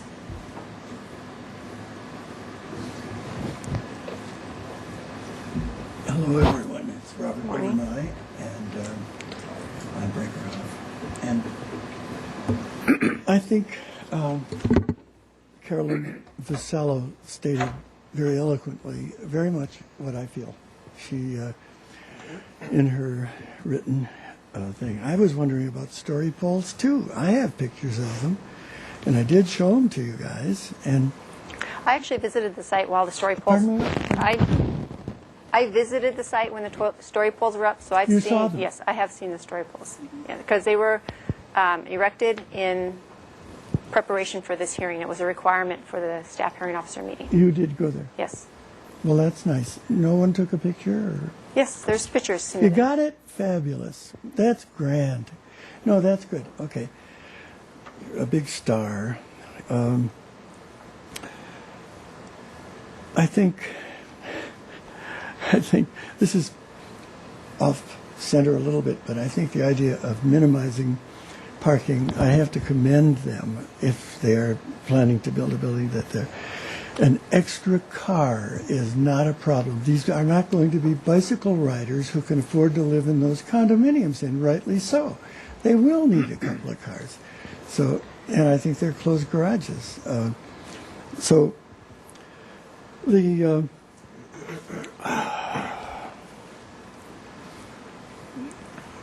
as far as the tree removal, Randy Fritz and the tree group did look at it. It is not supposed to be.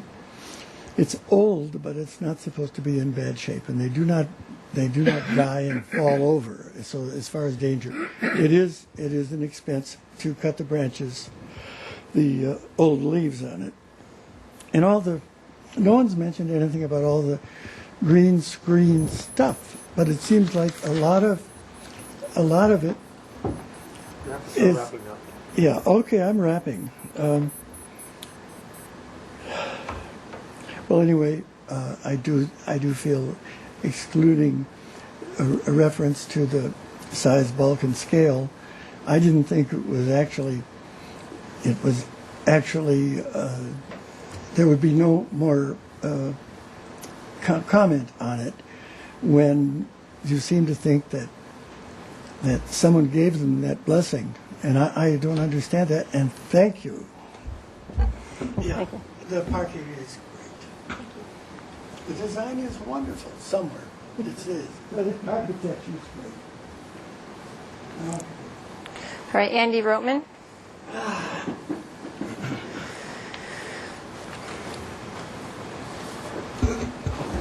Hello. Andy Rotman. My office is right around the corner. I'm assuming that we're only here talking about modification, not mass, bulk, or scale, All of it. What you are? All of it, yes. It was continued from the last meeting because it needed an additional modification, but the action before me today is for the tentative subdivision map and the modification. Okay. Well, I'm in support of the project, the modification. ABR is the big one for the mass, bulk, and scale, and that's an ABR issue, and I'll let that be dealt with at the ABR issue, at the ABR meetings.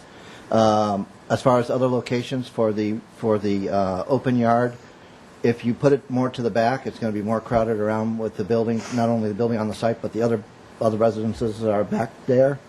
And so in reality, the location is a better spot for it in the front, and that'll soften the project also relative to the street. And as I said, I park along that street if I can't find a spot, on Ortega, which is where my office is, but I'm right around the corner from this. And I like the project. Thank you. Okay, great. Thank you. All right, I received a couple other letters. One's from Karen McFadden.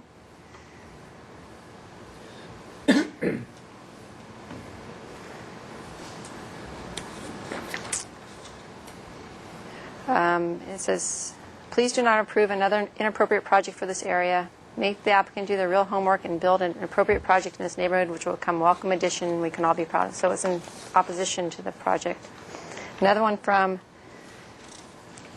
Dione Condos. Express opposition to the project. Incompatible with the neighborhood.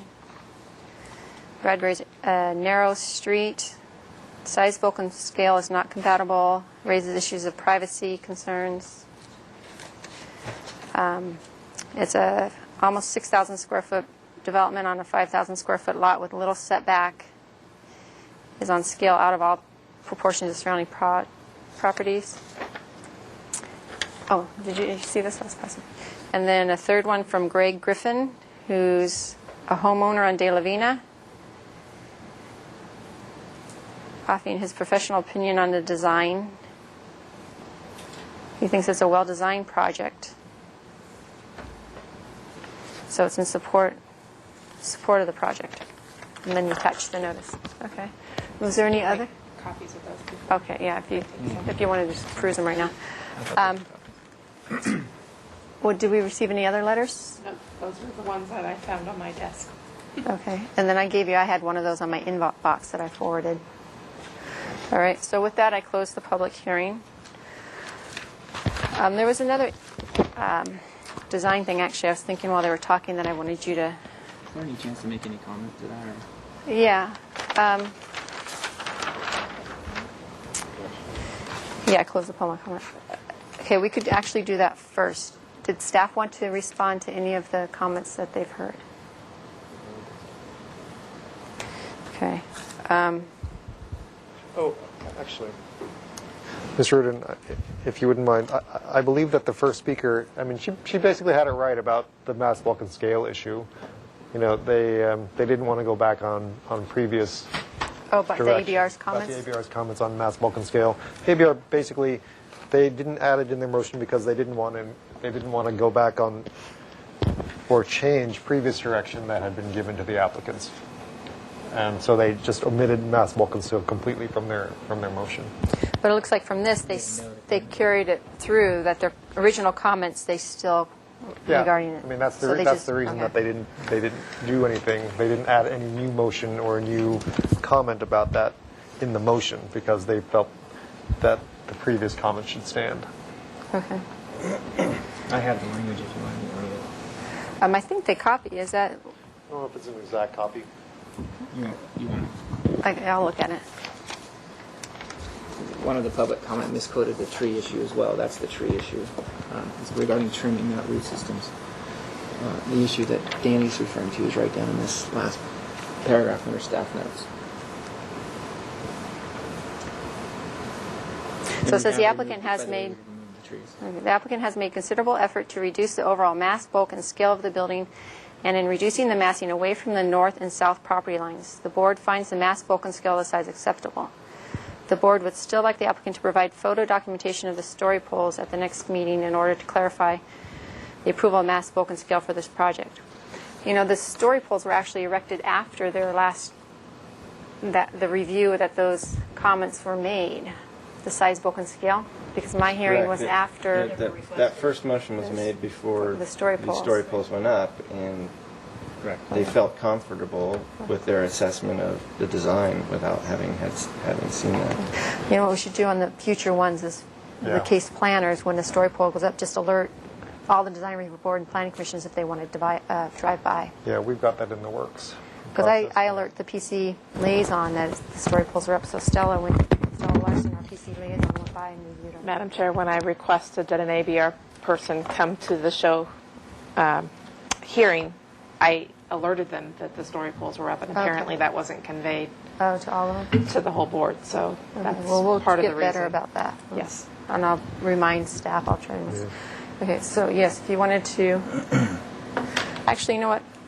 I'm going to ask some more questions, and then you can respond Absolutely. to the things. Whatever you want. The one question I had was just, I think it was in regards to massing and stuff on the third floor. On the site section here, Bradbury Avenue, and then commercial, and then here's the walkway to get into the units, and then this is, what, a story and a half? And then it goes up to 2 stories? Is that yeah, what? partially. Yeah. Looking on the... It's about 12 feet, so you can say story and a half over this section right here. So on this is the 3rd floor. So when it says open to below, this is actually roof right here? No, This line here, is this the line that's going up that I was pointing It's to? actually easier to show in this section. I'll hold this here. We can go back to it. I'll show you the line that this line that you're seeing here is this. Okay, yeah, that's what I'm thinking. Okay. So when it's... So this, traditionally when you cut a floor plan, you're doing it a couple, 2 or 3 feet above the floor. So our floor plan cut is coming right through here. So we're cutting just below the roof, looking down below. And then this is a window here? And that's a clear story window. Yeah, one of the ways to letting light in. visualize this is if you look at the second plan, it kind of helps people understand what we're talking about. Oops, one more. From this space here, you look You can look through out a the window windows. line along here, and then onto this planted roof. So the idea is to, this area here looks down on this roof. And at this point here, there's a line of windows. And then from below, you have a little added extra height. And then from this point, you can see down into the living room. Yes, Right that's right. here. That's correct. So I'll give you the architect's version of why we've done that. The main reason why we've done that is this project's going for LEED Platinum. We're doing a sustainable project. We're doing all of our stormwater on site. One of the things we're trying to do is bring as much natural light in so that we reduce the electrical loads and those kinds of things. So being able to pop a clear story window in here allows plenty of light to flood into this space so that potentially during the day you don't need lights on. And then we got That's the taller goal windows, anyway. Taller windows along the side as well. Do the same. And higher windows that you can't see out of. So this is from the street. That's from the street. These are the clear story windows beyond that you're seeing. kind of steps. And it's step. And then step a little. Steps here, and then it steps back, and it steps again. So that it has a natural kind of a progression from the street back. You can see on here how Right. it steps. Yeah, that's a little bit easier to see on that side. Okay, I just wanted to clarify on the site plan. That's what I was looking at when that dotted line was. Yeah. There was this wall right here. Mhm. Okay. You got it. All right. So I think. Let's see. I think that was all my question part. Oh, storage.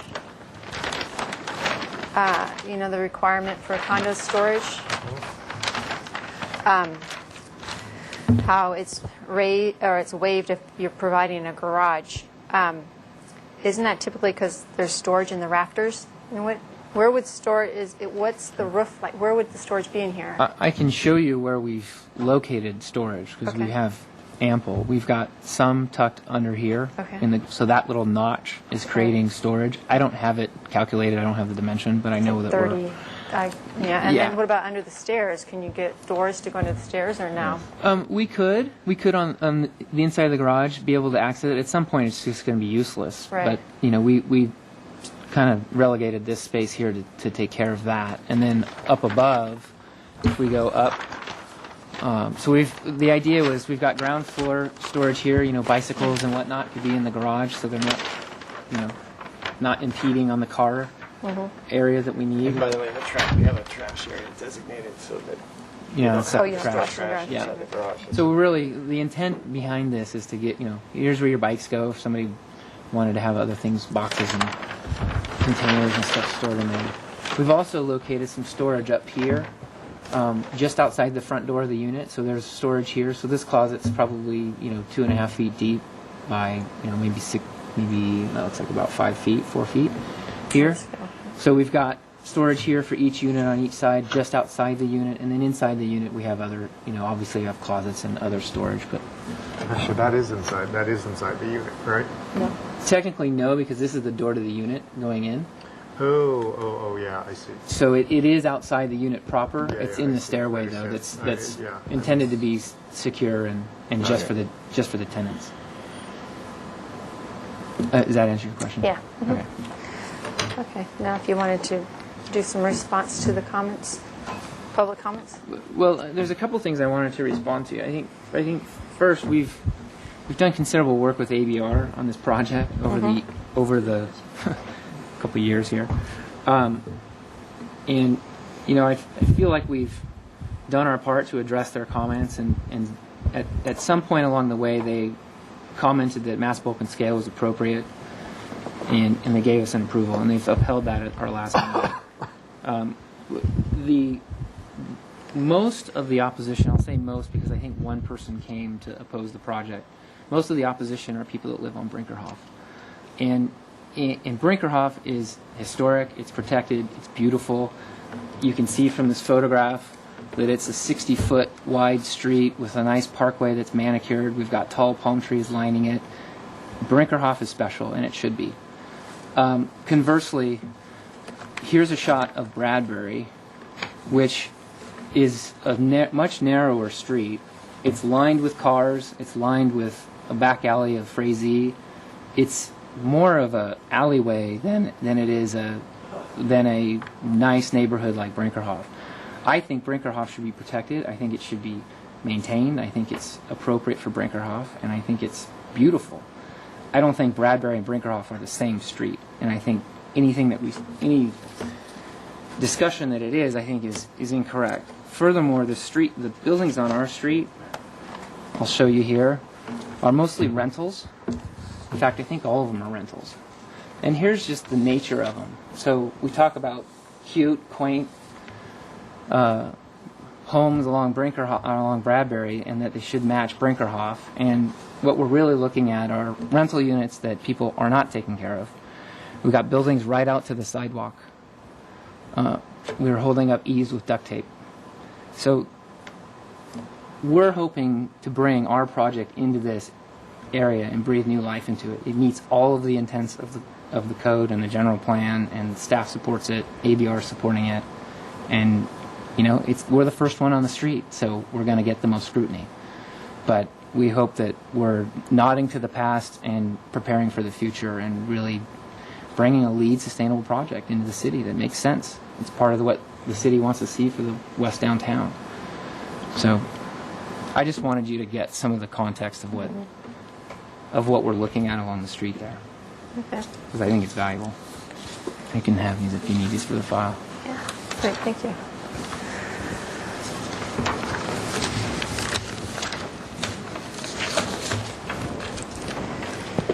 Okay. Well, I'll break down the issues going down.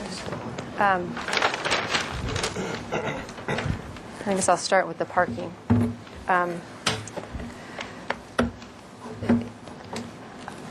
I still have concerns with the garage within the garage, and I know it sounds funny to a lot of people.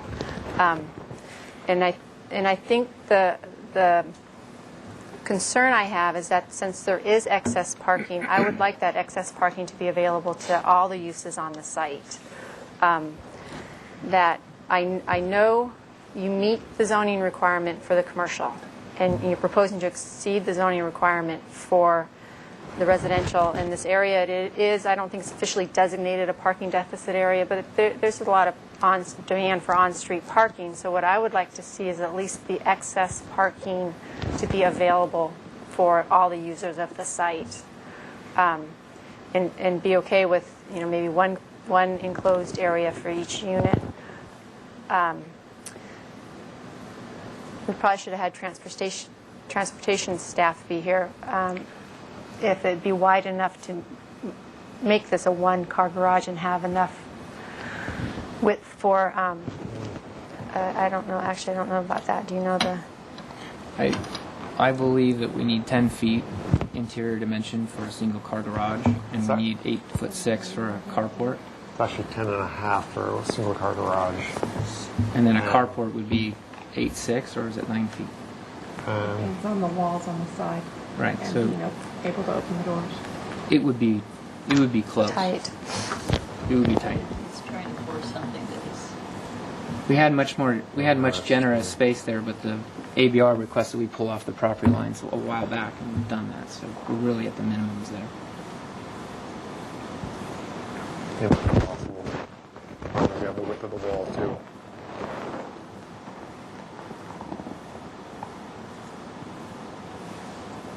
And it's 20. It's 20. So you 10. 10.6 and 9.6 minus a wall would be 10.6 and 10'6" and 9'6" is 20 feet. yeah. So that's what 8 6 inches for the wall. So you could use 6 inches. So What about the stairway? Is that the minimum width there? What in the stairway could that be? Is it 3.5 for a minimum? I'm not sure what the minimum requirement is. I don't remember where we're at on the stair width, to be honest. I think we're at 3 feet, which is the minimum. 1, 2. Well, it looks like it's in between the two lines. Let's go a larger. I think it's more than 3 feet. Dimensionally, we're about this. Okay, yeah, that one's better. Easier to read. That's probably going to be sort of the main entrance for those people We're to get at up to there. we're at 3'6" here. Yeah. But it's from within the garage. And this is Say it again, people visiting the site's going to come up here. This is you have to get through a garage door. Right. So Yeah, it's the back for- entrance. That's for where you're tenants. going to be taking all your groceries and, you know. So 9.6 is the minimum requirement we're saying for. I can't remember. I mean, 10'6" for the garage. the way it's dimensioned now, you'd I thought it was you have 10. your 10 feet to the inside of this wall. That gives you 6 feet for a wall, which is probably accurate and adequate rather. And then you've got another 9.6 left over. It's tight. It's right there on the edge. But if those are in fact the correct numbers, that potentially would work. Suzanne's going to go get the parking design standards. Okay. But that's my concern is having, you know, the excess available for each of them. In regards to the outdoor living space, actually looking, I just wanted to hear your look at the other site, you know, the other possibilities on site, how you thought about it. I agree, actually, that this would be, given the design and all the stuff you've gone through, that this would be the most appropriate location on the site. However, I don't agree that having a main walkway included in that area is appropriate. That's why I was asking about the notice language. And I think with the notice language, it could also be interpreted that it be allowed in the front yard and less than the required dimensions. And when you do the math this was, I think, 12 by 22 or something. You get over. I think I had it on my site plan. I think I had it on both, but The required 15 by 15 is 225 square feet, and so when you do the math, were they bringing their guidelines? Yes. you're correct. We're at 12 feet to the edge of And then was it 22? edge 22.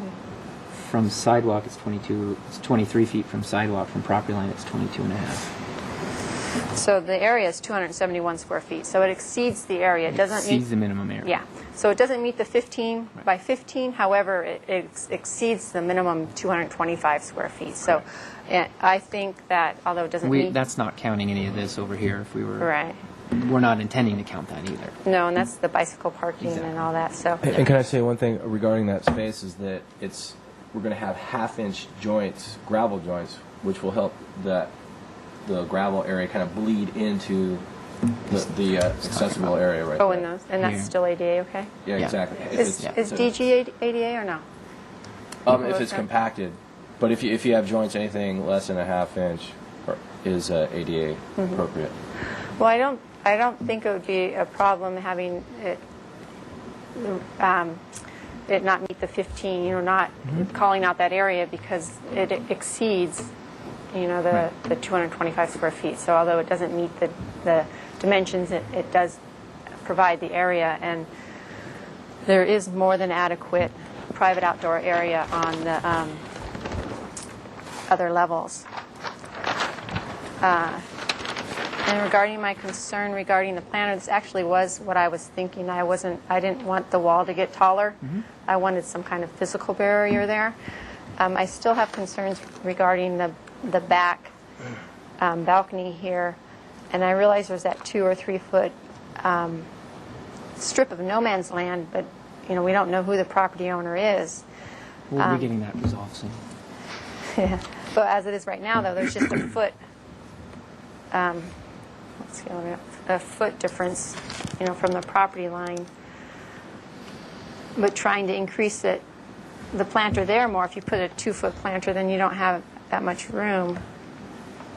If you did 2 foot. Yeah, it's really 4.5 feet. There's actually a fence on that other gentleman's property line. So there's the illusion that We're looking at no man's land, but there's nothing there but vegetation and then a fence on the other property line.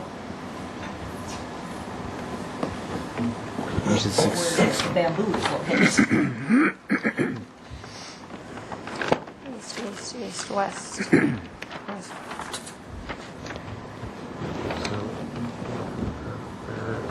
That's this one, yeah. That's the back, yeah. What was the picture you showed me of the back property line? Do we have it in ours? Did we take those? Did I take it back, or did I get it? There it is. I have it, Suzanne. So where was the bamboo you were talking about? There's a bamboo row. It's hard to see behind this storage box. There's a bamboo row that kind of starts back behind here and continues this way. And there's also more bamboo that There's room runs here, along Chelsea. over here. I was over there this morning. There's some that's back in here that you can't see from this photograph as well. Chelsea, if you want to come over here, you can. I have a mic.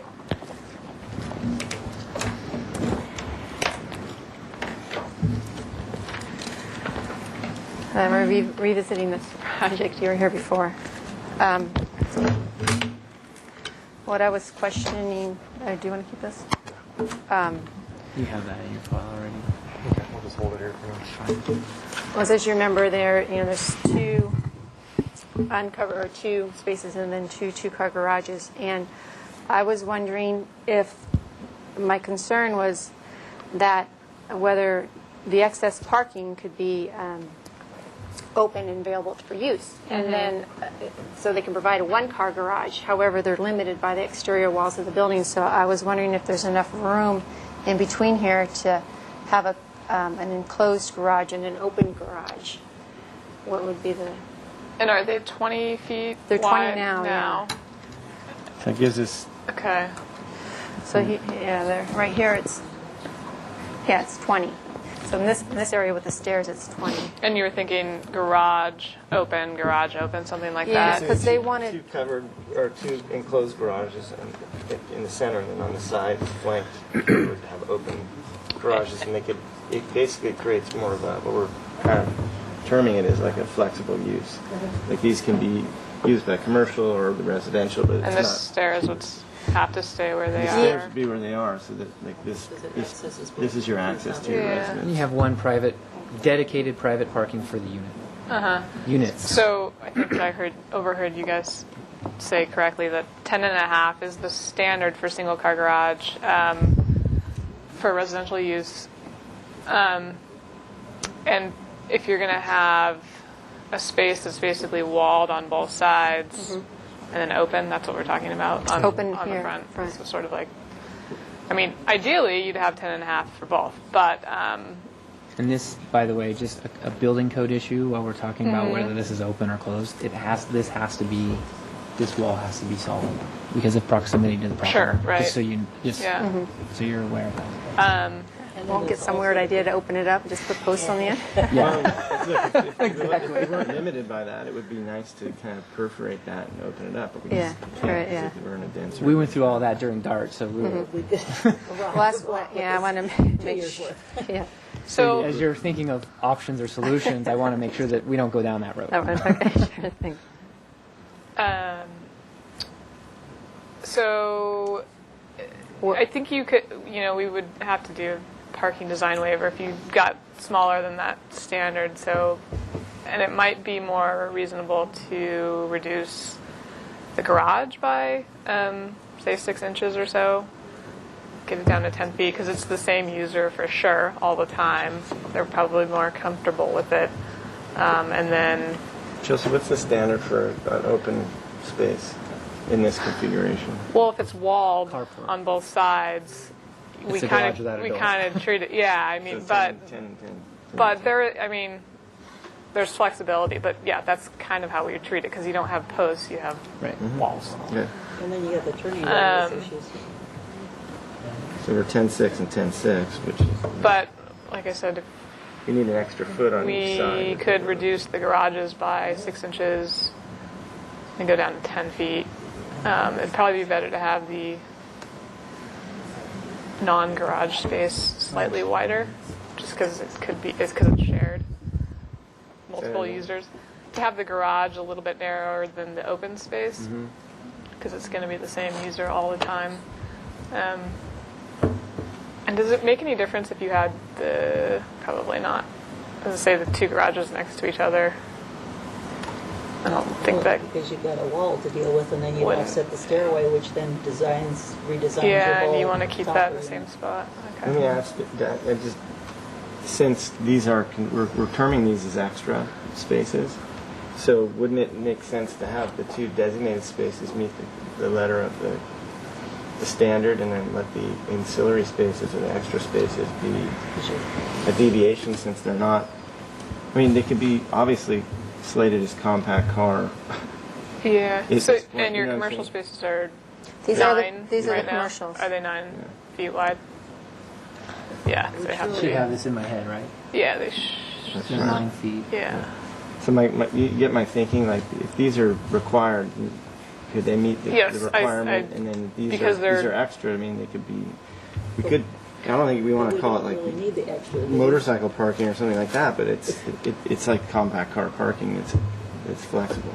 I mean, it's kind of in alignment with the way this is a LEED Platinum project, so Uh-huh. we may be putting. The idea is to push it that direction.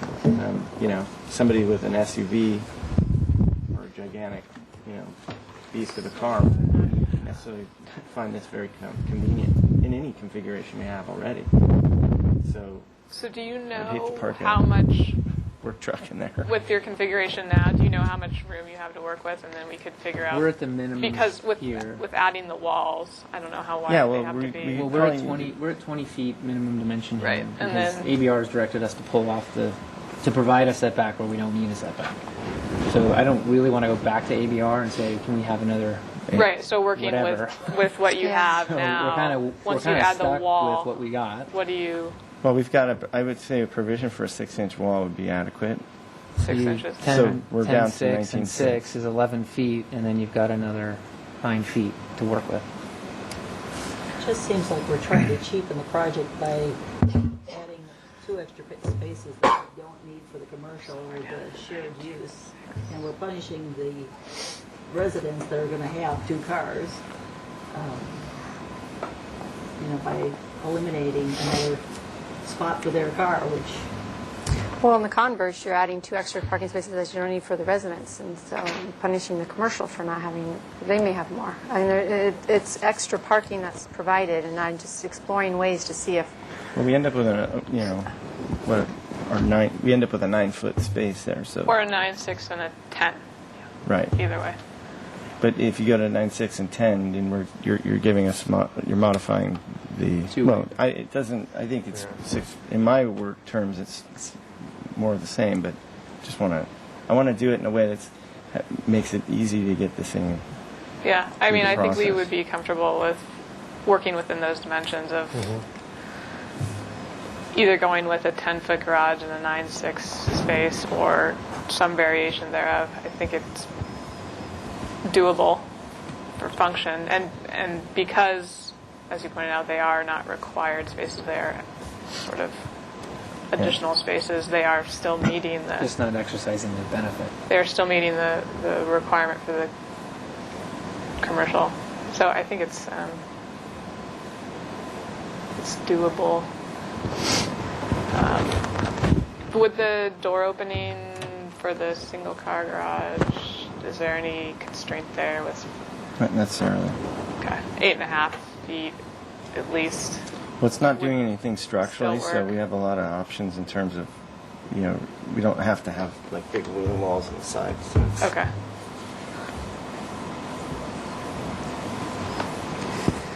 I think it's doable. Might have to work with them to figure out what is the best for the spaces, but with 19.5, that's what you think you'll have with a 6-inch wall in the middle. Yeah, I think as a starting place, we work with, like I said, the existing dimension. Even if we went back to ask for 6 inches right now, I would do everything I can to redesign We don't want to do that. out of that situation. So if we're So close, 19.5 is what you think you have. we'd with be this. happy to work with Okay. you to get that where it needs to be. I think that summarizes that.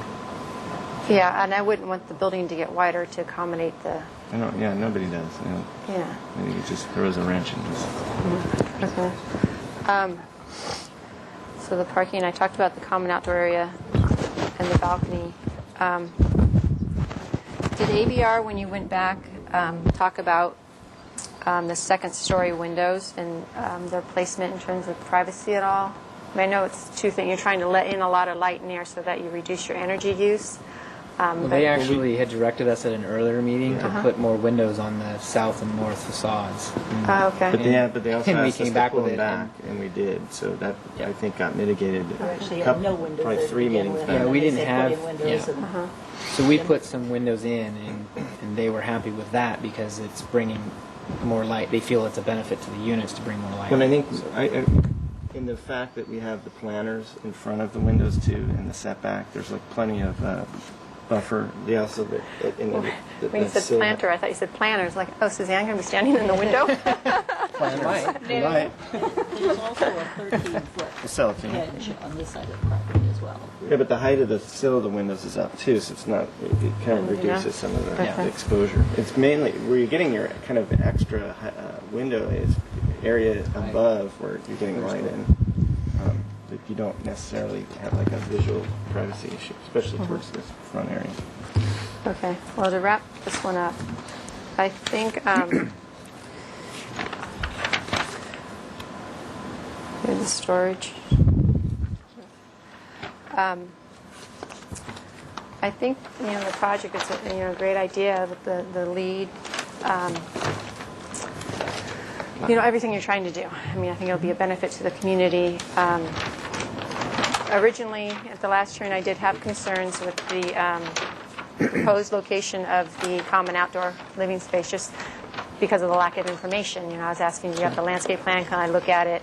But now that that's been submitted and looking at it more in the design, I could support the modification to allow the open yard area to be in the front yard, and then also the reduced dimensions, recognizing the fact that the area well exceeds the required minimum. And then in regards to the tentative map, Can I ask you a question about that, Susan? yeah. Just regarding the minimum dimension, Uh-huh. we're actually proposing to use the walkway, so I guess the modification is being approved, stating that it's okay in the front yard and it's okay at a reduced dimension, but there's just it's a discretionary thing on this one, right? You're saying I want the dimension to be here. We're saying the dimension's there.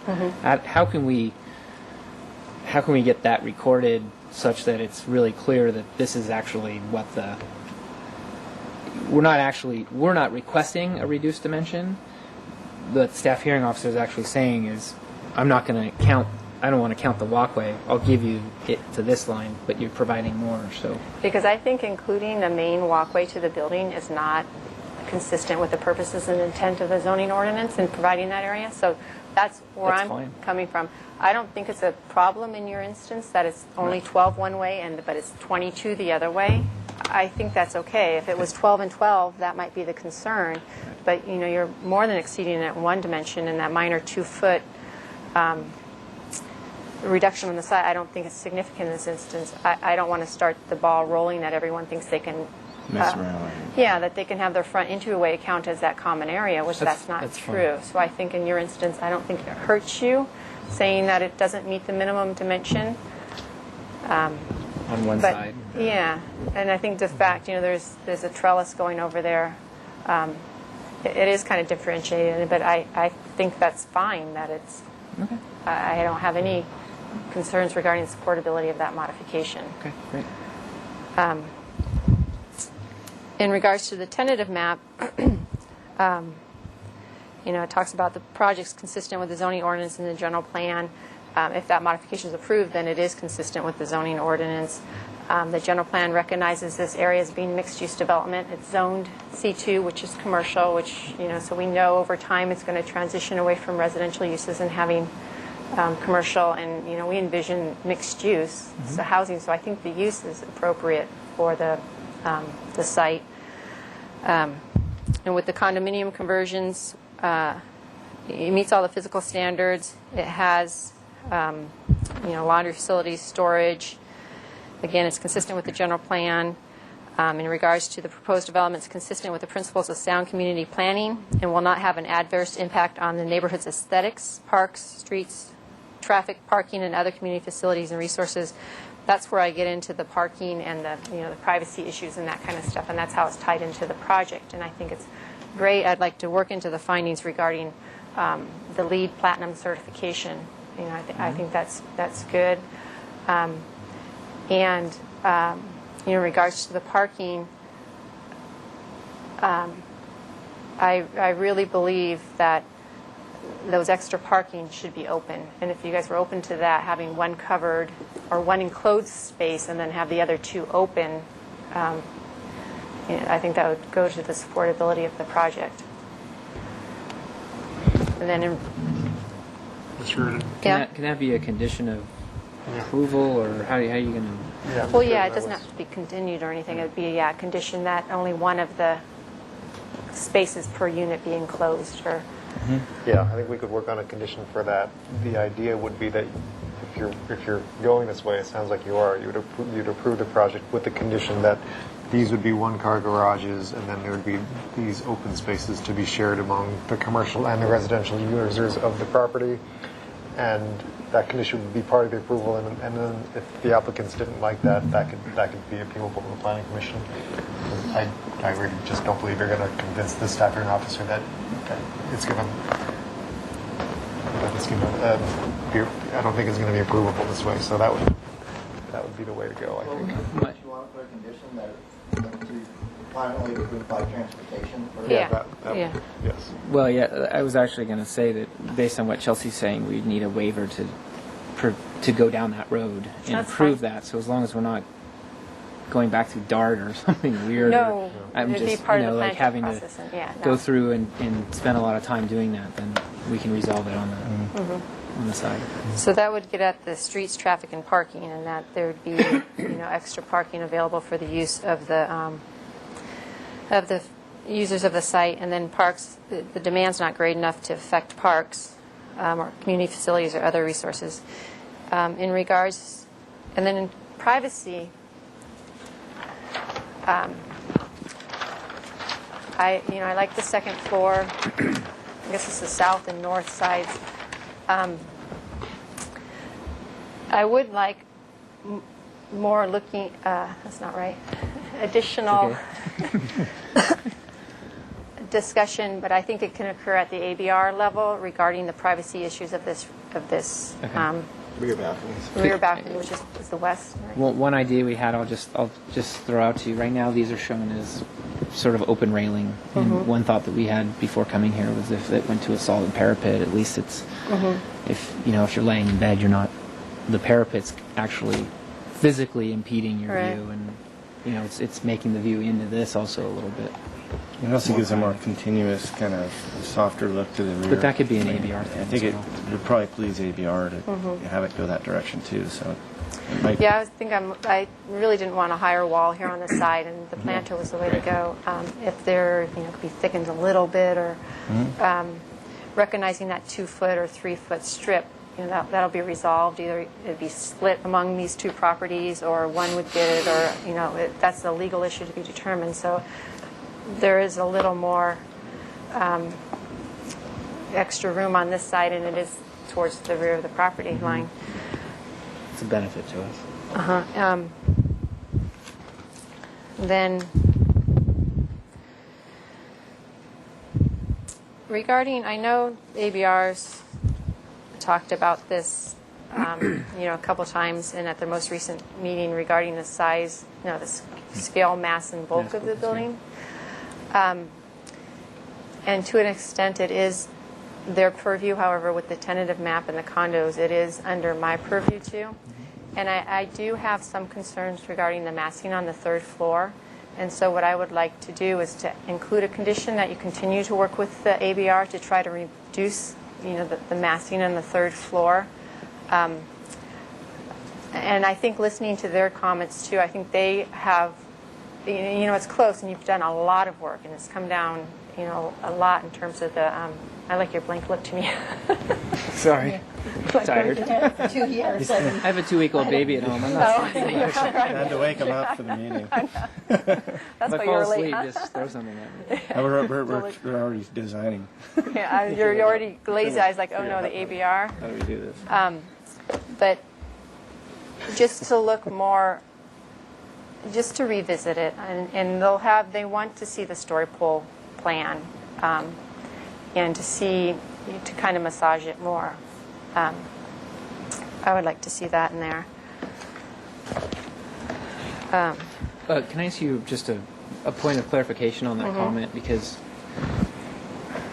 there's many ways that people think about that when they hear that statement.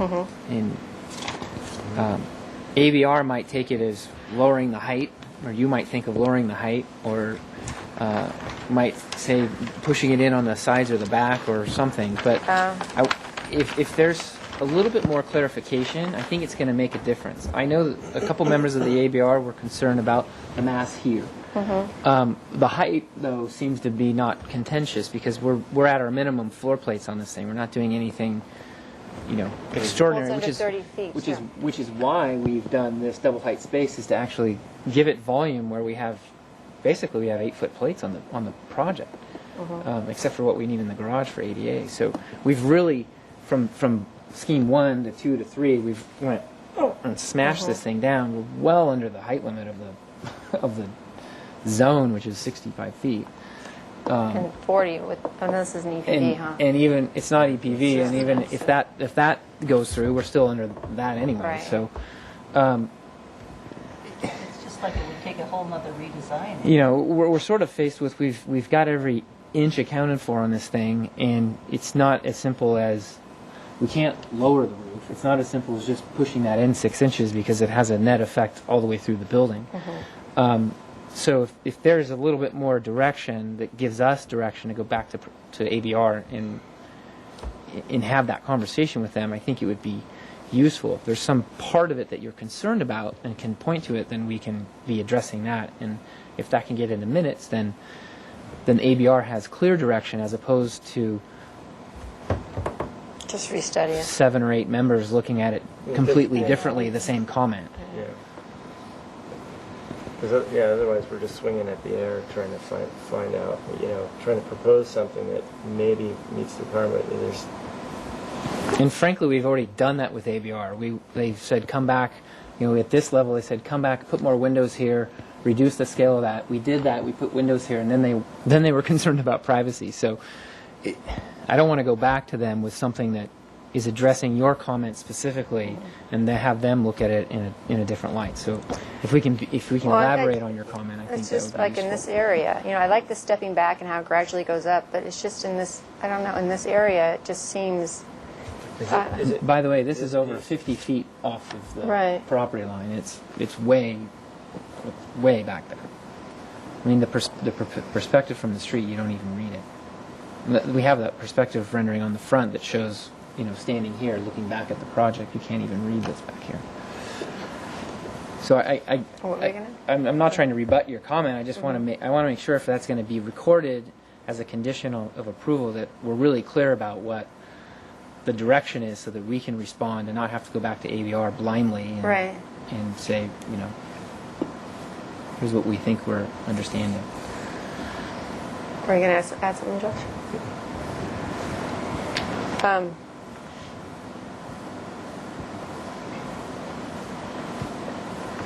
I guess just in this,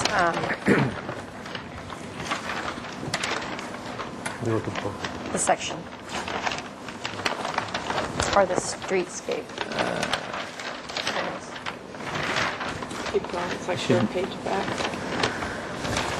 Here, it's here. Here you go. It's this way.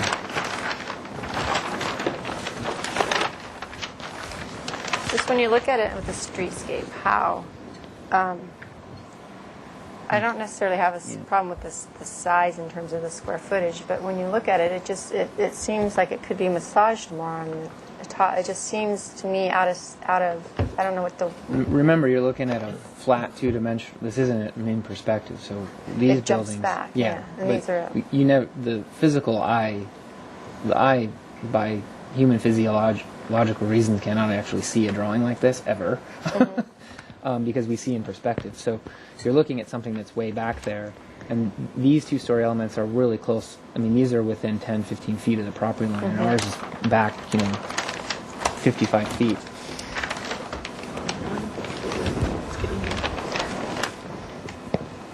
It seems to get taller and wider all the way at the rear. Is that what? And it's square back there. Is that what you're being this is drawn to?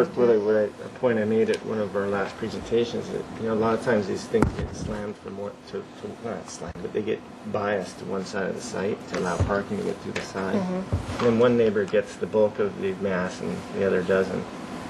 The design of this was kind of. Those are your view angles. We're coming from the center, and we're stepping back incrementally as we come out. So. That's all.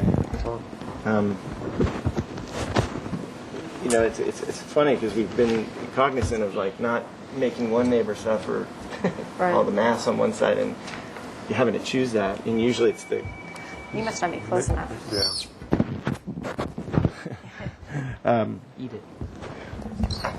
Okay. But bringing it in narrower, and again, just looking at this now, I'm just present to, we're also putting a solar array up on this roof. We don't want, it seems to cause a lot of problems when people can see them.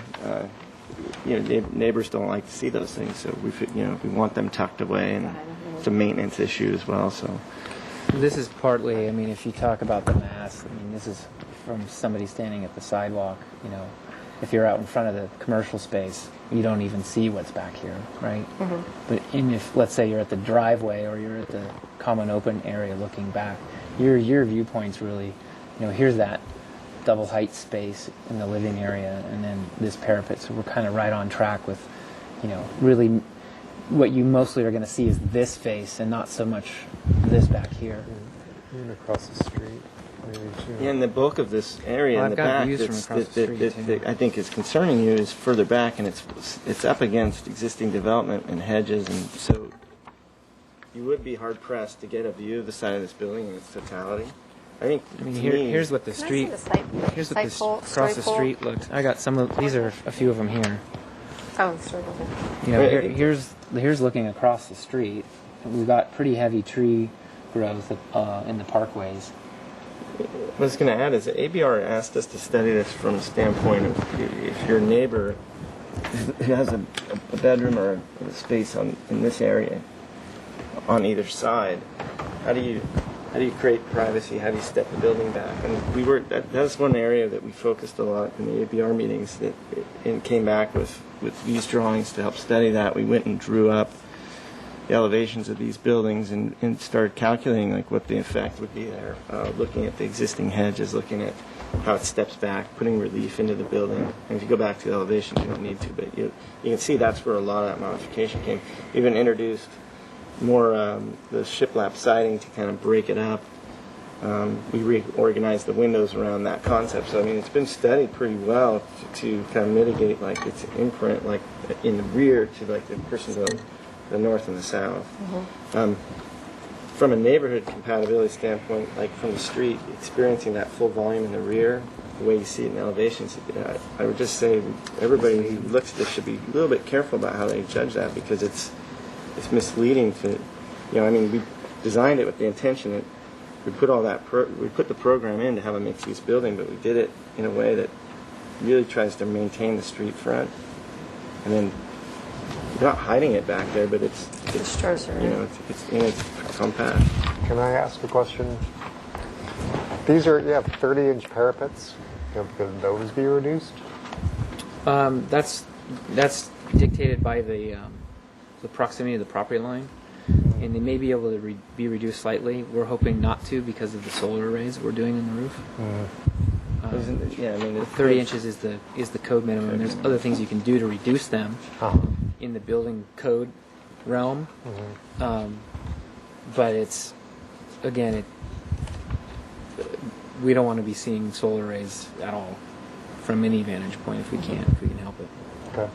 And if I may add one thing regarding, some buildings, they have a certain amount of reflectivity when the sun hits them, and with the amount of green screens and just like the green roofs and everything that we have here, this building's going to be very muted and kind of set back visually.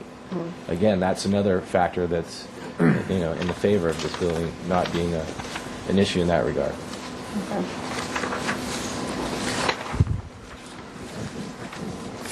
I do want to talk about conditions of approval.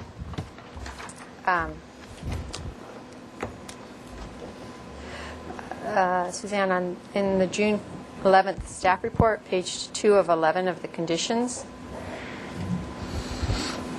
number 4, the last sentence, it says the following tree protection measures shall be incorporated, but there's not any in there. Did you want to add some for that palm tree, or should have that been deleted? It should have been deleted. Okay.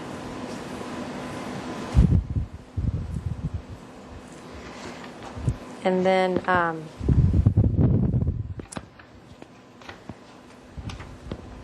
on page 10 of 11,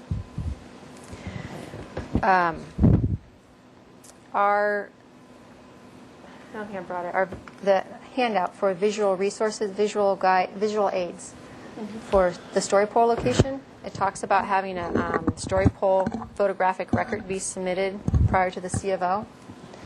And the idea, it's Danny and I spoke about this. I think it's when we're talking about It's an actual. It's not the story pole, but it's actually photos of the finished product to show that.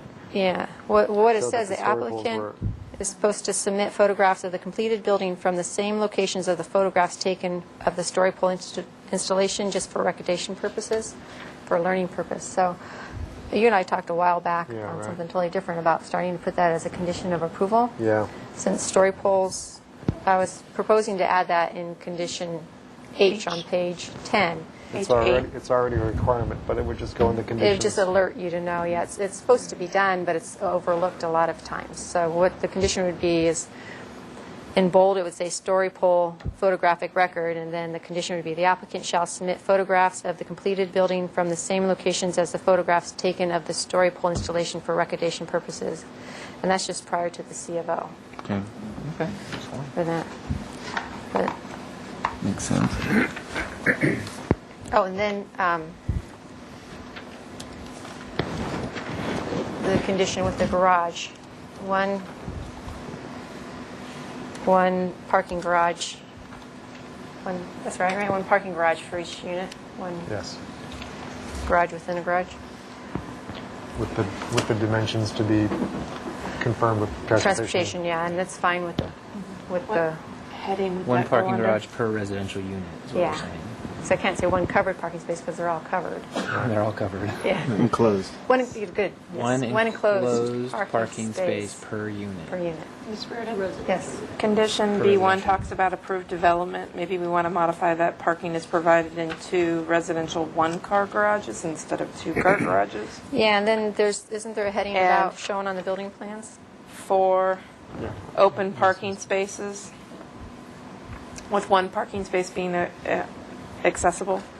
So modify 2. B1, and then 2. And building plan requirements is under section F. okay.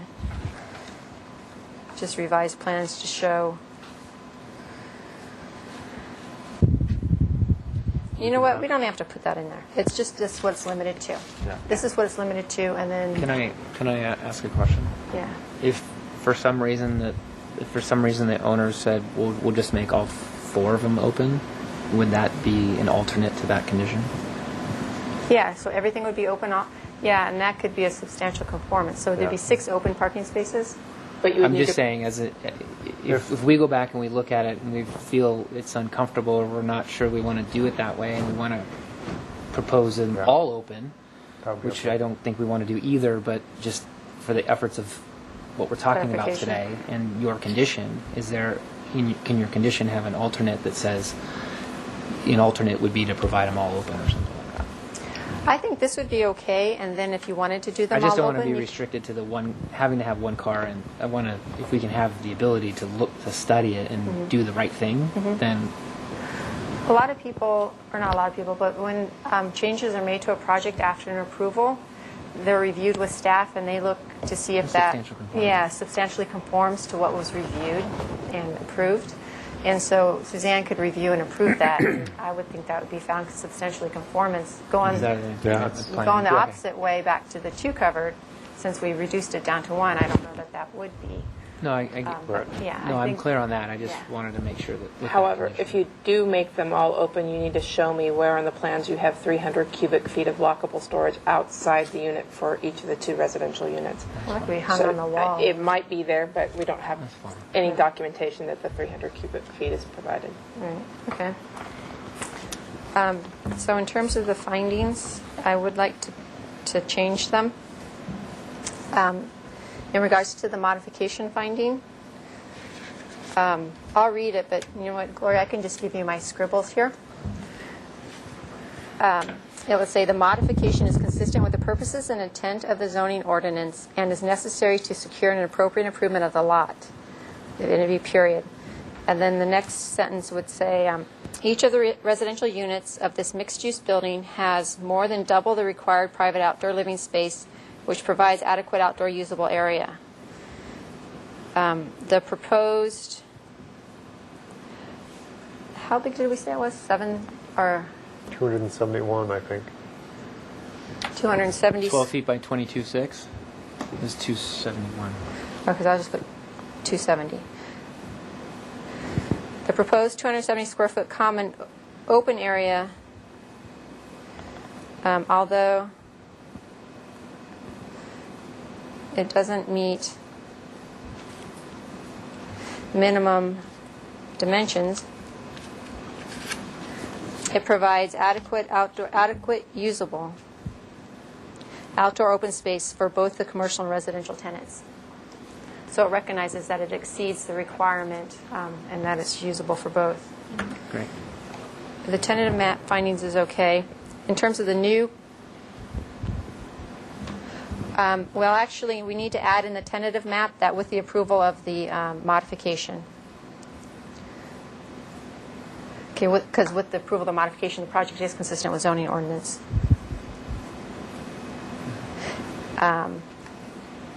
And then that would be the same in C1, again, noting with the approval of the modification of the common open area. And as demonstrated in Section 5 and 6 of the June 17th staff report, the project complies with all provisions of the condominium conversion ordinance because there it's cited the outdoor living space. And then add in number 3,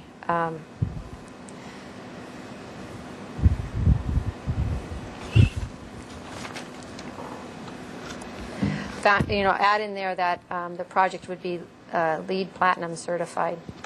I don't think we can guarantee that it's going to be LEED, can we? I mean, that's Well, something that's... certification comes at the end of the project, Uh-huh. and so there's, I don't know how much you know How about about they're that. working towards? We're shooting for. Okay, the working- LEED It's a stated project goal. It's a stated project goal, exactly. Okay, okay, I can put that. Just so that, because I mean, that is a benefit of the project, and it is consistent with sound community. It starts in the You're beginning right, with yeah. design, but there's Okay. a lot of things that happen during construction afterwards that Right. give you your certification. So a stated goal of project.